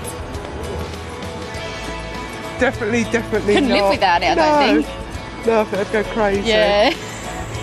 When the internet's down, you're like searching around and saying like, where's the internet? Like you're getting quite stressed out about it. Ralph used the internet? No.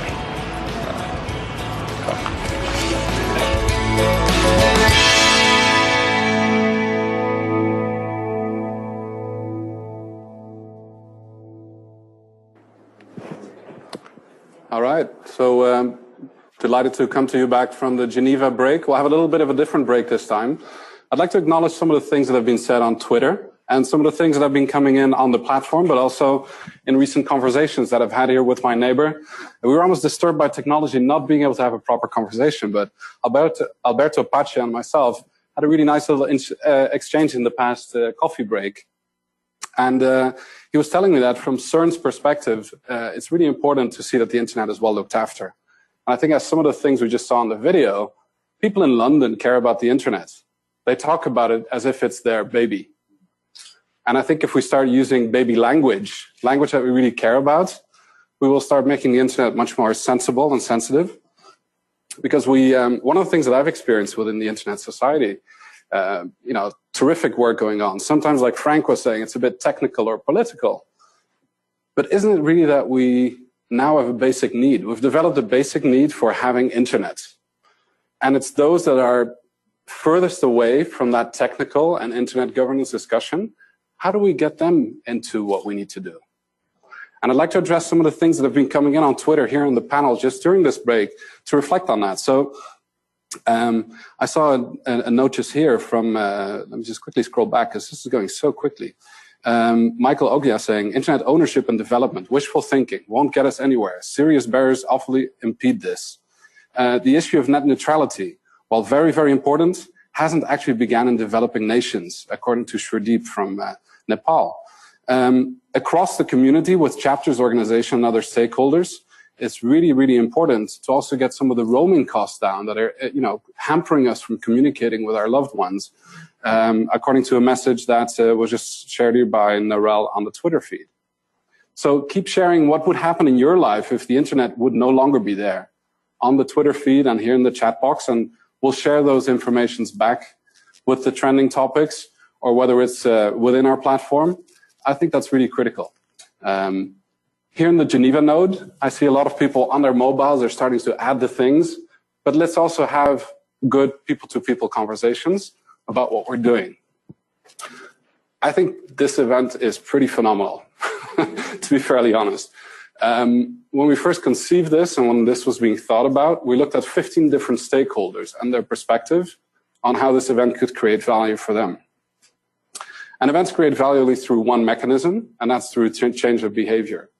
So if we, as a result of today, have been able to change part of our behaviors and influence others to change theirs in the direction that we want them to go, then we have designed an event that's going to make a small dent in the universe. And I think we all need to play our part in how that works. So let me go back to Nico Chagny here, saying, what would life without the internet be like for you? He's asking the question to his constituents in ISOC in France. Bangalore reflects, I've learned now that many services on the internet are not free, right? Some people say when it's free, then maybe you are the product, right? So how does that work for you? I like Frank's question where he said, how do we do that, get those furthest away from the action to be involved? And Alice Munya reflected to us saying, how do we deal with the old versus the new way of internet governance? What are the differences? How does that impact our conversation? And what does it mean for the way that we have our meetings when we get together? Maarten and Bastiaan, I think from the Amsterdam node, were mentioning this balance of trust between security and privacy and human rights. It's almost as if trust is the pivot point there or the thing that we're looking for. But how do you balance those two? And then the launching of the .ngo. And I really like what was also said from Bangalore chapter, the basic need. It's almost become a biological basic need. Now, a number of years ago, before this wonderful thing happened at CERN to further science across the world, we didn't know this was going to become a basic need, right? And in less than how many years, Ayesha, have we got the internet as we know it right now? Yeah. So I think, you know, within almost 2 decades now, we are at a point where it's become a basic need. So this has dramatically changed our lives. Michael Kennedy told us about, you know, this mobile thing. We were having lunch yesterday just outside here, eating sushi by the lake in Geneva. And as the sun was scorching hot on top of our heads, Michael and I did a little interview on Periscope, and seeing that you can just, you know, now tweet out and instantly get the message across an hour before the actual internet report launched, both on global, and as Kathy mentioned, we even have some printed copies, right? They're scarce. Maybe they should be numbered in future, right? Maybe they will become collector's items. Yeah. I like these stories from Accra as well that we saw yesterday in the first session, where we saw a similar video to London that was put together by the team there to address what would it mean if the internet was no longer there. And people then care about it deeply. I try to look at my own kids, and as I ask them, what if you didn't have internet for a day? What if I changed the Wi-Fi access codes and you only get it after you did your chores, right? And I'll stick it on the fridge, and only then will you be able to reconnect to the internet. That will cause a little riot in my household, as I'm sure it would in yours, right? So what are those things that are happening, and how does that happen? So thank you, Jackson Miyake. Quick call out to you. I really like the way that you addressed one of those challenges for the Pacific Islands. And he actually fed back to us as well how they are dealing with connectivity towards these little remote islands and how that works in practice. And you can tell I'm trying to multitask. I've got this device and this device and this device. But I'd actually like to stop using the device and just talk to people. So let's use the rest of this break. Take the next minute. Turn to your neighbor and have a 1-minute conversation about what it would mean if the internet would break down right now. Let's do that simulation. And after that 1 minute, I'm going to time it, Swiss time. And after 1 minute, we're going to go back to Auckland and give Auckland back the microphone. So I'm going to start the timer right now. And remember, turn to your right or the person that's closest to you and have a 1-minute conversation. What does it mean if the internet would no longer be there for you? Okay? So 1 minute from now.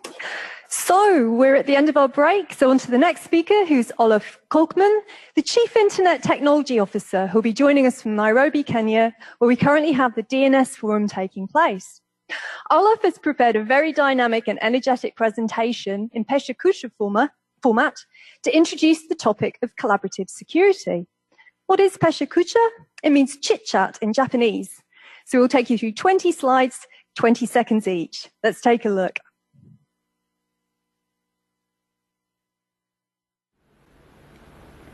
Hello, my name is Olaf Kolkman. I'm the Chief Internet Technology Officer at the Internet Society. And today, in a very strict format called Puchakacha, I'm going to talk about collaborative security.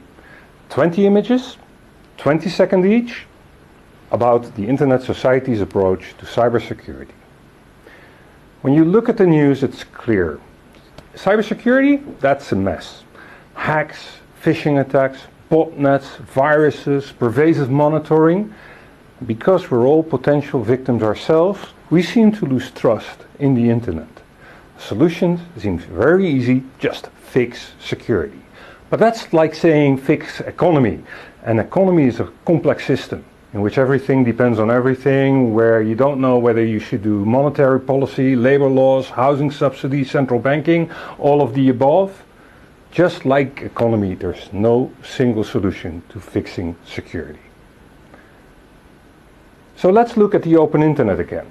Remember, it brought us permissionless innovation, global reach, and the ability to connect everything with everybody.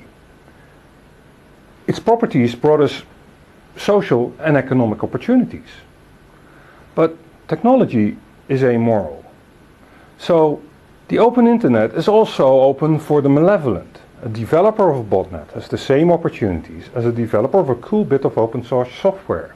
And just like grandma can talk to grandmother in a different hemisphere, a hacker can take control over a botnet from a faraway jurisdiction.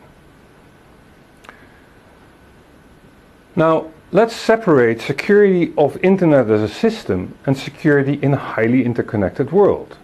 The latter is about risk management of one's own resources. Think about, should I upgrade a firewall? The first is really about, how do I do risk management on an Internet scale? The risk that we're trying to manage is that draconian security measures may stifle the opportunities, while too little security and people will lose trust in the system. In both cases, opportunities of the open Internet are lost. So we have to manage that balance. Besides, the Internet, with its high degree of interconnection and dependencies, make that you have to manage the risk to you and your assets, but also, importantly, manage the risk that you, by your action or inaction, present to the Internet ecosystem as a whole. Those are the outward risks. Additionally, some risks need to be managed by more than one individual or person or institution. Collaborative security is not a solution. It's a set of guiding principles that help us keep sufficient trust. Those principles are probably not unexpected, as they are rooted in the Internet community's culture. There are 5 of them. The first one, fostering confidence and protecting opportunities. The objective of security is to foster confidence in the Internet and to ensure its continued success of the Internet as a driver for economic and social innovation. The Internet is about opportunity. Let's keep it that way. Second, collective responsibility. Internet participants share a responsibility towards the system as a whole. When you're on the Internet, you are part of the Internet. Your virus scanner does not only protect yourself against harm from the Internet, but also protects the Internet against a hostile takeover by a botnet. Fundamental properties and values. Security solutions should be integrated with fundamental human rights and preserve the fundamental properties of the Internet invariance. In other words, they should preserve global reach, the ability to connect individuals and networks, and preserve permissionless integration. Evolution and consensus. If we were to redo the Internet from the start, we would build in security by design. But we can't rebuild the Internet, we can only improve. That means that effective security relies on agile evolutionary steps based on the expertise of a broad set of stakeholders. Think globally, act locally. It's through voluntary bottom-up self-organization that the most impactful solutions are likely to be reached. This is really a reflection of the subsidiarity principle. Solutions should be defined and implemented by the smallest, lowest, or least centralized competent community, topical or geographically. So, collaborative security is a paradigm and mindset to approaching Internet security. By itself will not provide solutions. Taking action will provide the solutions, and that is where the community is involved. Not that it's new. We see collaborative security at work all around us. There are hundreds of organizations in this field, varying from operational groups, standards organization, individual coders, professionals, volunteers, and activists. There's no single entity that will solve Internet security. Whenever you do security, you have to think about how do I contribute to protecting the system. So what does ISOC do? The things that have our particular interest are the technologies that make the global Internet tick. That is why we support the DNSSEC initiative and took a convening role in global IPv6 deployment. We're also particularly interested in the security of the routing system. That is where an initiative called Manners, that's what we support. We encourage network operators to sign up to a set of principles and take specific actions that will eventually lead to a more secure and stable routing system. The things that Manners asked are not profound, but operational motherhood and apple pie. In addition to agreeing to a set of principles, we ask network operators to prevent propagation of incorrect routing information, prevent traffic with spoofed source IP addresses, facilitate operational coordination between operators, facilitate validation of routing information on a global scale. This is only one example of collaborative security in action. I strongly believe that the Internet Society's membership can play a vital role in convening the right people for local action. Now it's over to you to think about what you can do to make the Internet more secure. Thank you. Well, that was very interesting in an original format, so thanks a lot, Olaf. And let's hear more from Olaf in Nairobi now on this crucial... Yeah, thank you.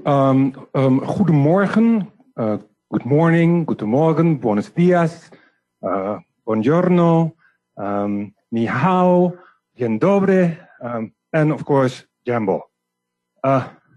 We're here in Nairobi talking about collaborative security.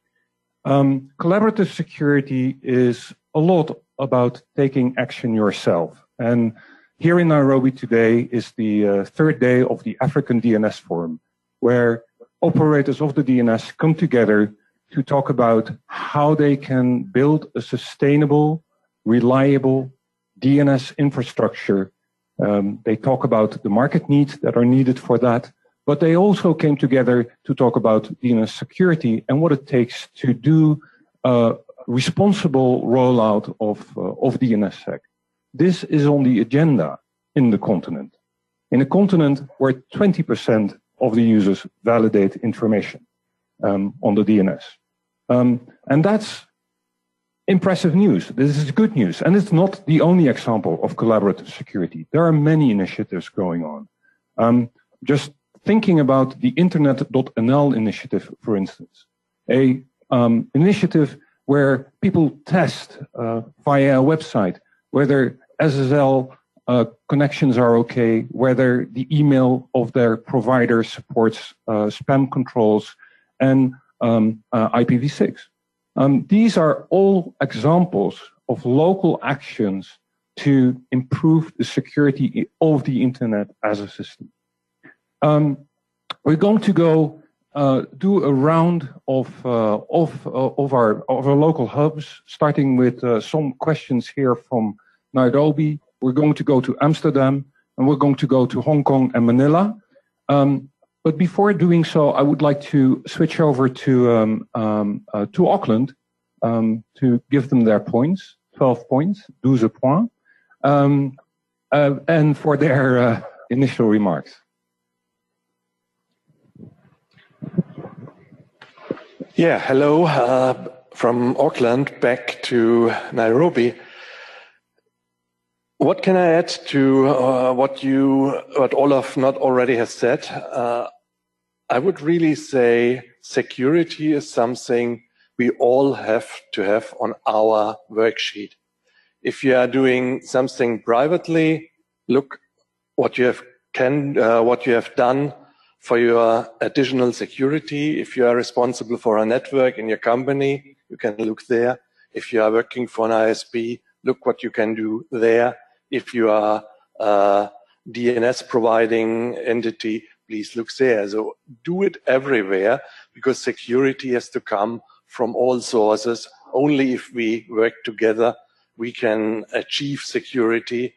It's a collaborative effort to do security. Sure. Yeah, hi Olaf, this is Sean. I guess the only thing that I would add is that some of these services actually don't just show up out of the blue, right? Somebody's got to ask for them, because companies often don't just develop them out of the goodness of their heart. So one thing that users can do is ask for these things. Hey, I've got DNSSEC. Can I get some DANE records as well? It can help me do all these other things. So it's one of those things that like you can empower yourself if you just know the right questions to ask. So maybe that's one thing that we can try to do is make sure that the users of the world actually know to ask for these things. And that's really about it. Nobody's asking for more questions. In Nairobi, I was sort of expecting, Sean, that you would highlight the work of the IETF as an example of collaborative security. Obviously, standardization is one of these things that is collaborative by nature. And the IETF has taken a set of very strong examples with regards about thinking globally about what is needed to regain trust in the internet as a system. One of the things that the IETF did, well, explain what the IETF did, Sean, after the Snowden revelations. So, I mean, even before that, though, right? So before the Snowden revelations came out, that we did have a workshop, and it was this thing called Strint, and basically we decided to basically say that, you know, pervasive monitoring is actually an attack on the internet. So basically the idea is to add more encryption at more places. And the IAB made a statement, I guess, last summer. But even before all that, years ago, there was actually an RFC that was put out. It's a request for comments. It's one of the standards that we produce, which basically say, you know, we're not going to, we're going to try to build better security from the get-go. So you'll see every RFC actually has security considerations. So we make protocol developers actually think about how the protocol gets developed and the security threats that are there and the things that they're going to do to mitigate them. And that's not to say that it's like their protocol is perfect, but they have to say it doesn't do this. And then somebody else can maybe later come along and fix it. There was also another RFC that was published that said, hey, use good security. We're not going to use like crummy security just for get-go. We're going to use as best or as good as possible. And then there was another RFC that was also published, I think, like more than multiple decades ago, that basically said that they're not going to develop protocols specifically to support lawful intercept. So we're basically going to develop good protocols, and that's pretty much how it's going to be. 84. Anyway, let's go back to the Nairobi hub here, because there are two people who have come back.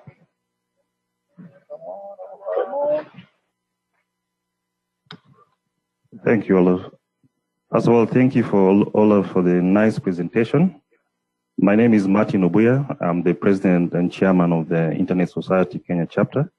And I just had one question for Olaf. How will collaborative security help in improving security in the future? I suppose that this asks the question and then Oh, thank you, Olive. First, I'd like to say this is a really exciting event because it helps us know the different levels that we are in the different countries and with the different issues of internet governance. Now, coming to the different roles of stakeholders, I'd like to know what are some of the specific roles of government in the collaborative security?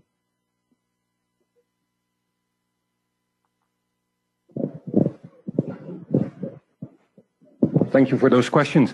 I could talk to them both. How will collaborative security help in the future? I think that collaboration between all parties involved is the only way that we maintain a balance between security that will enhance trust and overshooting in terms of the measures that we take to protect ourselves on the internet. The internet is about the society. It is almost in the, well, it's firmly in the name of our organization, but the internet itself is about the society, and obviously governments have roles in the society, if not alone to protect the civilians that live within their borders. That means that whenever there is a discussion about security issues, about cybersecurity issues, that the government is at the table, and that the government also involves and gets around the table the people who need to implement the measures. That is always very important. I think I answered the two questions in one go, and I see Sean waving his arms. So one of the things I think that the open collaborative process can actually bring in the future is the fact that it'll have more confidence in the standards that we develop, because we do develop in an open way, and we have people from civil society, we have people from governments, we have independent people show up, we have people from big corporations. I mean, even at one of the most recent meetings we were at in I guess in an IETF in Hawaii, I kind of chuckled when somebody from civil society and somebody from a large national defense organization were completely agreeing and saying, yeah, they both wanted the same thing. I was like, well, that's kind of interesting. But it's basically the open process that can be done to actually add confidence back into the standards that are produced, and then ultimately, hopefully, the products that get developed based on those. So I propose that we're now going to follow the notes one by one and collect questions so that later me or the trustees can answer them. And the order in which we're going to take them is Hong Kong, followed by Amsterdam, and then Manila. So Hong Kong, you're on. Let's try Amsterdam. Let's see if that works. Yeah, well, we're here in Amsterdam. Thank you for your very inspiring speech and movie. You were a star in that respect, I think. We have a question or remark from Michiel Leenaars, the director of the Internet Society in the Netherlands. Hi Olaf, great to see you there in Africa and not in the same office building where we're normally located. I wanted to make a statement about government involvement. In the Netherlands, there's a scientific council, the WRF. They just released a report a couple of months ago where they stated that it should be a prime goal of our government to promote the open internet and to make sure that no bad thing happens to it because it's vital for our global economy and for the Dutch economy as well. So. And we see that because the Internet.nl initiative that you mentioned is supported by Dutch government. They are putting in a lot of brain power and also some funding behind that, together with the other stakeholders. I wanted to point everybody to it because although it's called Internet.nl, it's actually a global resource. It's a great motivator. We see movement in the ecosystem because you actually have a benchmark where you're saying the website I'm now looking at is not supporting IPv6 or is not supporting DNSSEC.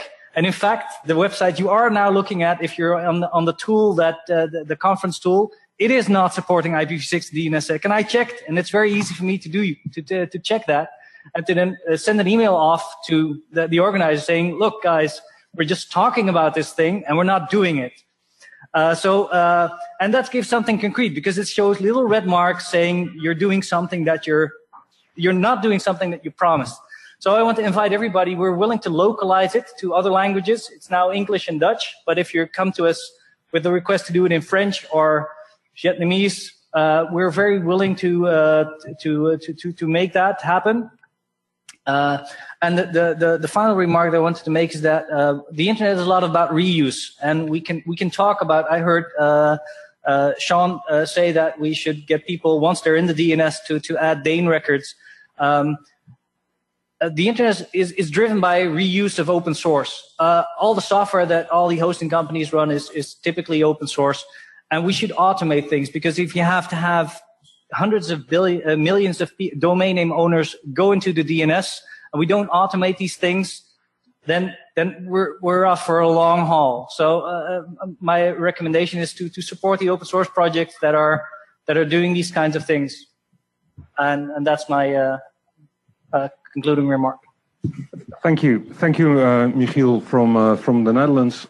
We had some intermittent connection problems and didn't catch the question, so I hope you will put that on the back channel. Over now to Hong Kong, which is online again for their questions. We don't hear you, Hong Kong. We can wave, but we don't hear you. Yeah, there you are. Okay, go ahead. Start at the top. Do you hear me now? Is that coming through? That is great. Thank you. I was just mentioning that we had a very good discussion this morning with the panel and Q&A from the floor. I guess we'll just report quickly on some of those discussions. So we started off looking at the question of collaborative security. It seems like a new phrase, but really a lot of the things behind it is not new at all. Especially we dwelled into the cloud environment and understanding that in such an environment, really there isn't an option but to look at security in a collaborative way. Immediately, the panelists identified one interesting thing, which is humans. Humans are actually a very important part of the network, and sometimes we think that humans are the weakest link, unfortunately, but it's also a very important part of it, which then led us into a discussion on education. And we we used to talk about media literacy. I think we need to talk also about security literacy in these days and going forward as well, which led us into discussing about development standards and how important they are, and also building on the standards, indicators, measurements of how successful we are with security and with those indicators and with those standards. And based on all of that, a sense of shared responsibility. I think shared responsibility is repeated a number of times, and that's among users, corporates, governments, and really, which sort of led us into the discussion of the multi-stakeholder approach that we so dearly cherish in the internet governance area. And the key aspect there, really, I think, like you mentioned and a few others mentioned just now, is about building trust, building the sense of security for users and the sense of trust of the entire system. And that needs to come with balancing of, between the security and the rights of users, including privacy, freedom, other human rights. And that is, kind of a very important balance that can build trust. And, that kind of led us to kind of touch on the subject about security by obscurity versus security by transparency, which is, I think, the important future and the basis of collaboration. Need to be built on open standards and need to build on transparency.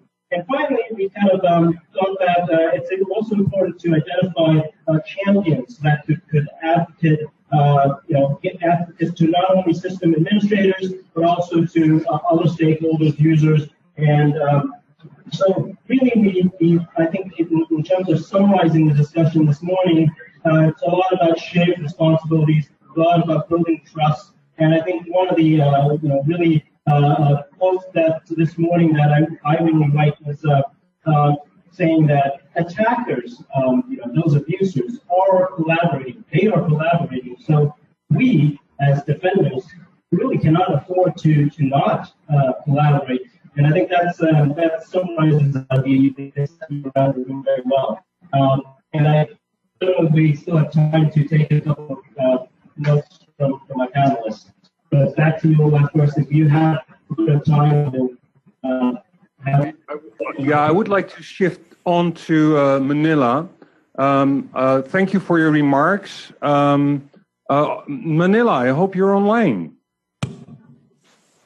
Good morning, good afternoon, good evening, Olaf and friends in ISOC.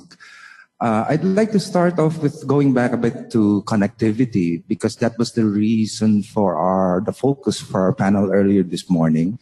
Connectivity in the Philippines in terms of cost and quality. The Philippines, in the latest Akamai survey, turned out second to last. The last country in the list was Afghanistan. So it seems the Philippines is faster than Afghanistan. Slow internet has been a concern here in the Philippines for quite some time. So it's a good thing we were able to gather a panel that included our telecoms regulator, a representative from telecoms industry, and various civil society organizations. The problem of connectivity in the Philippines is multifaceted, but we were able to focus, for example, on the middle mile. That is to say, we have several landing stations, IGFs. We also have several last mile providers, but we only have a single private company building a national backbone, the middle mile, and it's not doing that job very well. Okay. Now, what does ISOC PH seek to do? We are concerned about slow internet, but we brought together people, multi-stakeholders from both government, private sector, and we have a number of students in the room. And what we seek to do is raise awareness, make them aware of the issue, the broader issue behind the headlines about slow internet. We also would like everyone to look more closely at the issue, and perhaps we can find ways of moving forward. This task of gathering various people from various sectors is something that ISOC in the Philippines has also done in the realm of, for example, cybersecurity. We coordinate very closely with the local CERT. We engage with government, for example, law enforcement and the Department of Justice. We have a representative from that department here today. And also with, again, the civil society organizations and their stakeholders. In other words, what we seek to do is actually to bring people together. Let's see if we can help move forward and try to solve the problem. Thank you, Manila. Thank you for those remarks. Thank you. Yes, just to go over a few of the remarks that I've heard before handing the token back to Auckland. I heard Michiel talk about the collaboration with the Dutch government, in particular with respect to promoting technologies. I also heard him say leading by example is a powerful tool. And I have to say I have a little bit of a blush on my cheeks because his observation about the DNSSEC readiness of this initiative. What I've also heard is that,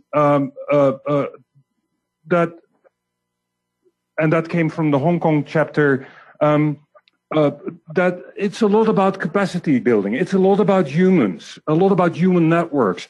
And that resonates what we heard this morning talking about the 3 pillars. Rush talked about the 3 pillars of human capacity. It is the human networks that establish trust that will make people pick up the phone when there is a problem. If people know each other because they drank a little beer when they went to install the exchange, their connection at the exchange point, they have a higher chance of collaboratively solving problems. I've heard indicators for success. I think that it is important to indeed measure indicators for success, but in the same way as we do the security solutions themselves, namely as community initiatives. One of the initiatives that comes to mind is the Cyber Green Initiative, where this comes out of the Japanese CSIRT, and they're trying to measure the cyber readiness of countries in terms of CSIRTs and so on and so forth. Very interesting, just one example of these. And finally, when there is no connectivity, if you are not connected to the internet, you don't have a security problem. Security problem is a luxury problem to some extent. But as soon as you're connected, no matter what type of capacity you have, you're exposed to the outside world. And security needs to be a part of that discussion. And the mechanisms by which you get the connections and the network that you use to get the connectivity growing, such as in the Philippines, can be a good base for a continued discussion around how you collectively solve the issues that you experience on the internet. That is sort of my takeaway from what I've heard from the various notes. I'm looking forward to having a 1-hour panel discussion here in Nairobi with the local community on cybersecurity.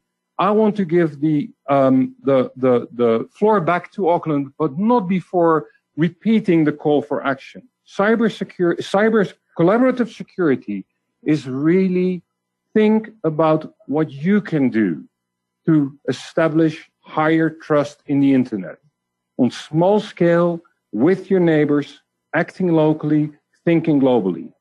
And part of thinking globally, and something that we can do with the chapters of the Internet Society, is see if your ID can be exported to chapters elsewhere. By exporting good ideas and understanding why things work and they don't, we increase security. And I think there is an important role for the Internet Society community to help do that. And with that, over to Auckland. Thank you. Thank you, Olaf, Hans-Peter and Sean, and all the notes for your insightful comments. And the one word that seems to have resonated very strongly with you, the InterCommunity, is trust. So I trust that you will continue to tweet, send your pictures, your comments, your ideas, your stories to us. because we really want to keep hearing from you. And thank you for your participation today. So before we get ready to hear from James Wood, Senior Director of Strategic Communications, and our Secretary, Scott Bradner, who'll be talking about Internet Society's identity and brand, I want to make sure you all have your piece of paper handy and ready. Simple A4 letter format will do, so get it ready. And now let's hear from James and Scott. Thank you, Helen. Yes, you will be needing your piece of paper in a few minutes. I'll let you know when. It's particularly rewarding for me as someone who's been quite closely involved in InterCommunity to see so many people online. It's great to have a global audience and to have people here in Auckland as well. And I think the other thing about this particular event is that it demonstrates how we're doing things differently. And we're doing things in a new and an exciting way. And I think our identity conversation is actually part of that as well.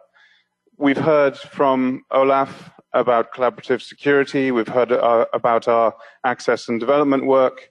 We've heard about our internet governance work. And I think the sum total of all of that, for me, really amounts to a very compelling story.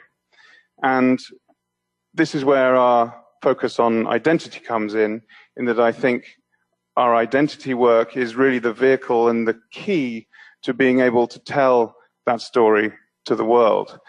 For me, I think our focus on identity is about how we gain more recognition, how we gain increased visibility, and how we have a stronger voice in the global internet conversation. It's also very crucially about how we create clearer perceptions about who we are as an organization and what we stand for.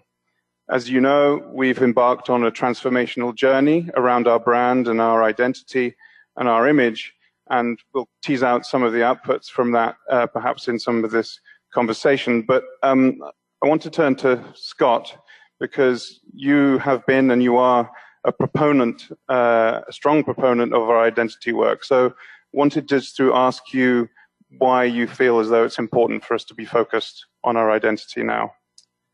Well, in looking forward, I'm going to look back first.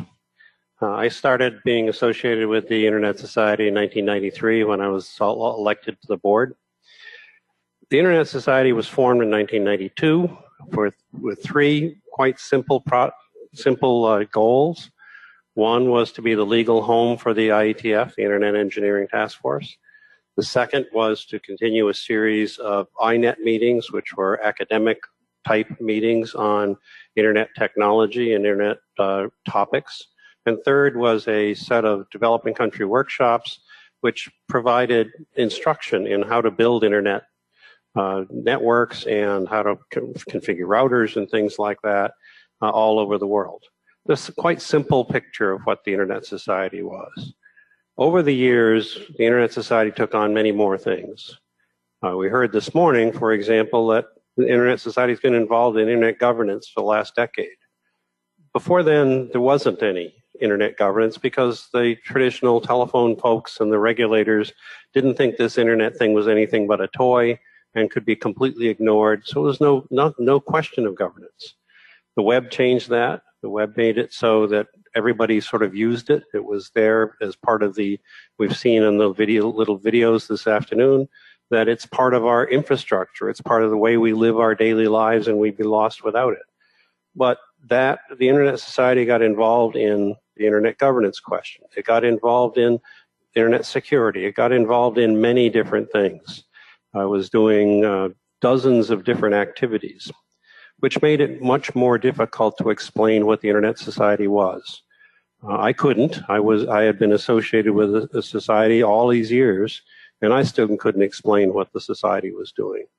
So I feel it's extremely important for the society to be able to succinctly say, this is what we are, this is what we're doing, this is where we're going.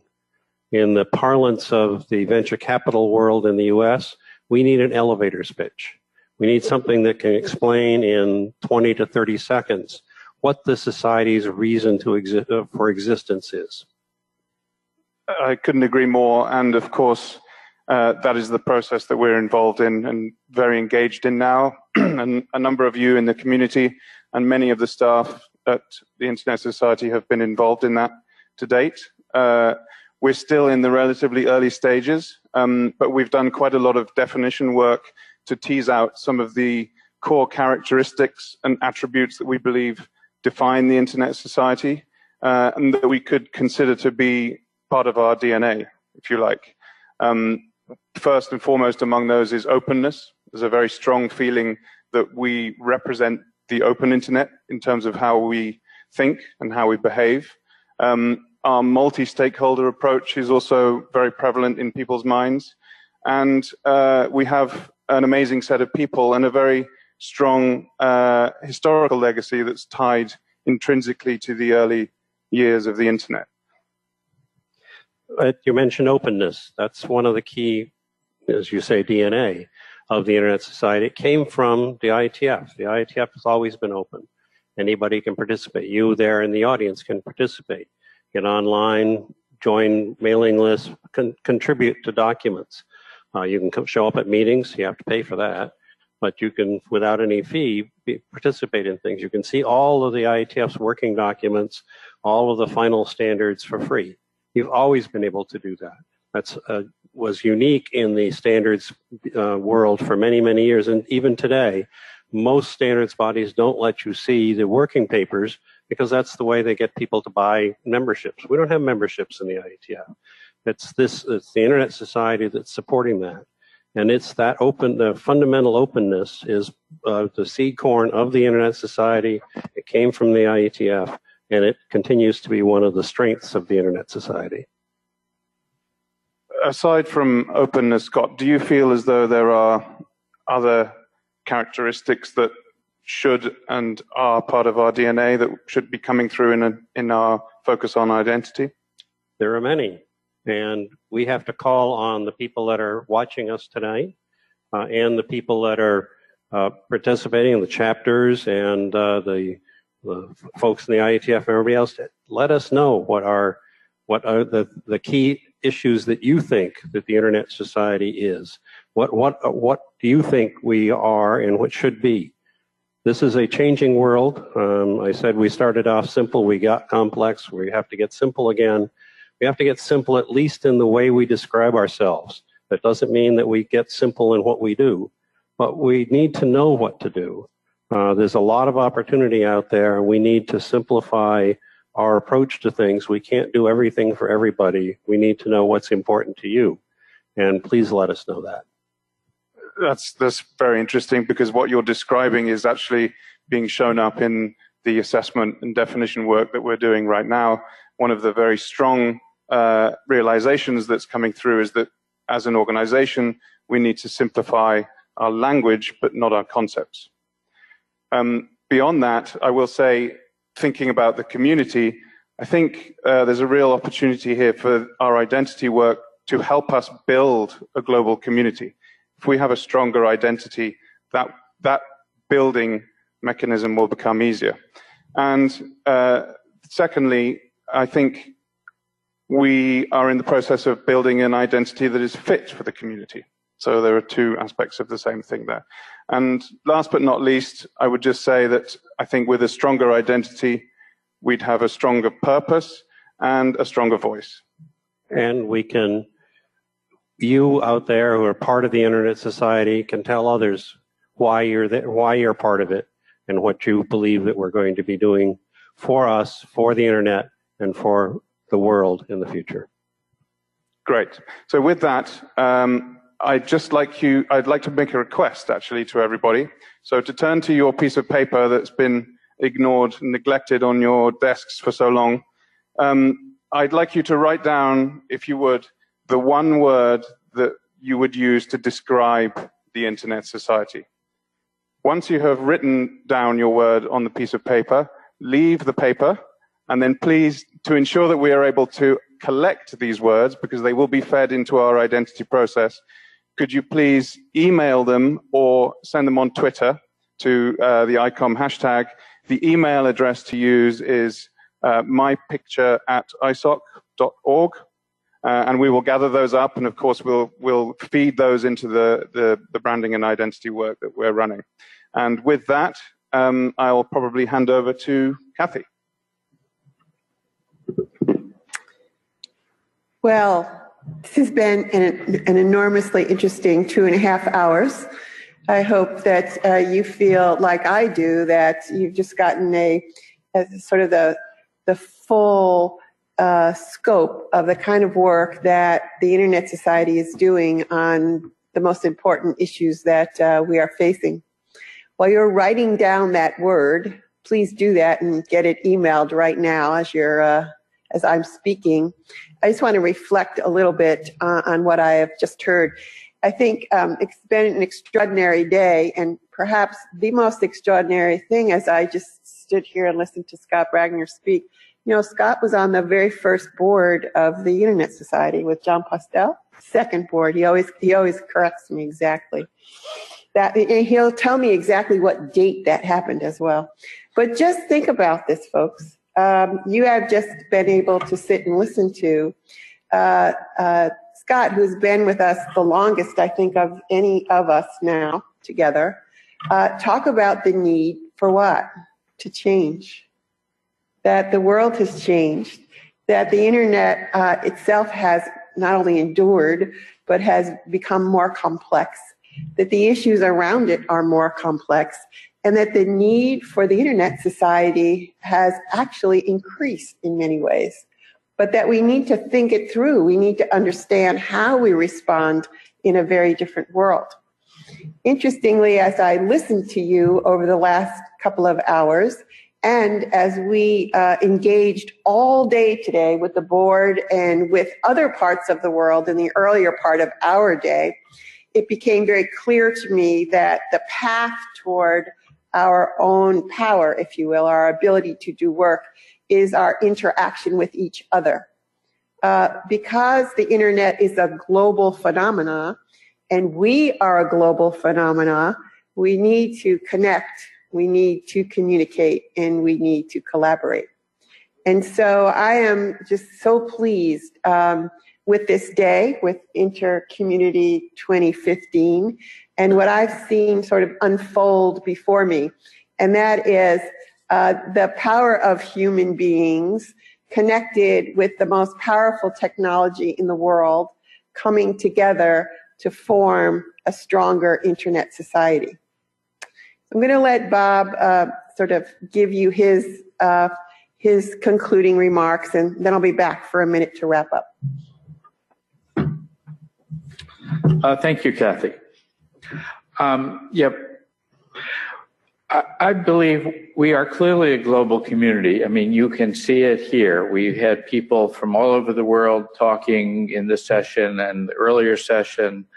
It's just, I think, amazing. And we're, again, using the Internet to do this.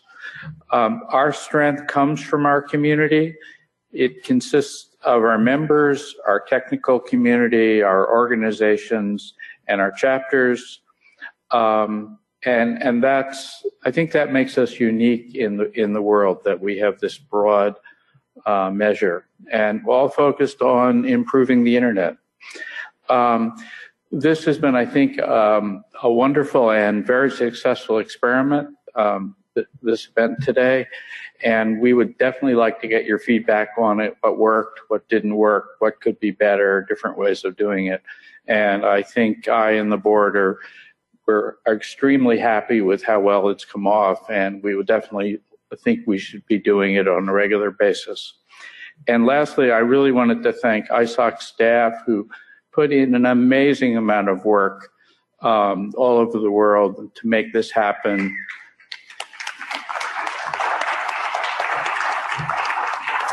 And probably particularly Todd, who made sure all the technology worked. So thank you very much, and I'll hand it back over to Kathy. All right, now just for a little fun to end the day, okay? So stand up a minute, okay? Shake it off. Come on, everybody. Come on, come on. Manila, come on, Hong Kong. Come on, Geneva. Where are you all? All right, now take that piece of paper, you know, the one that you wrote that, that word on, and show me your engineering skills. And let's make little airplanes, okay? Come on, a little fun now. A little fun now. You're the engineer guys, right? And gals, let's go. And it better fly when you have it done. All right, so let's remember that on this paper was the very word that you think describes the Internet Society. And what I want you to now to do is to fly it into the future, and let's promise ourselves that we'll be here again next year. Thank you, everyone. It's a fabulous day. Well.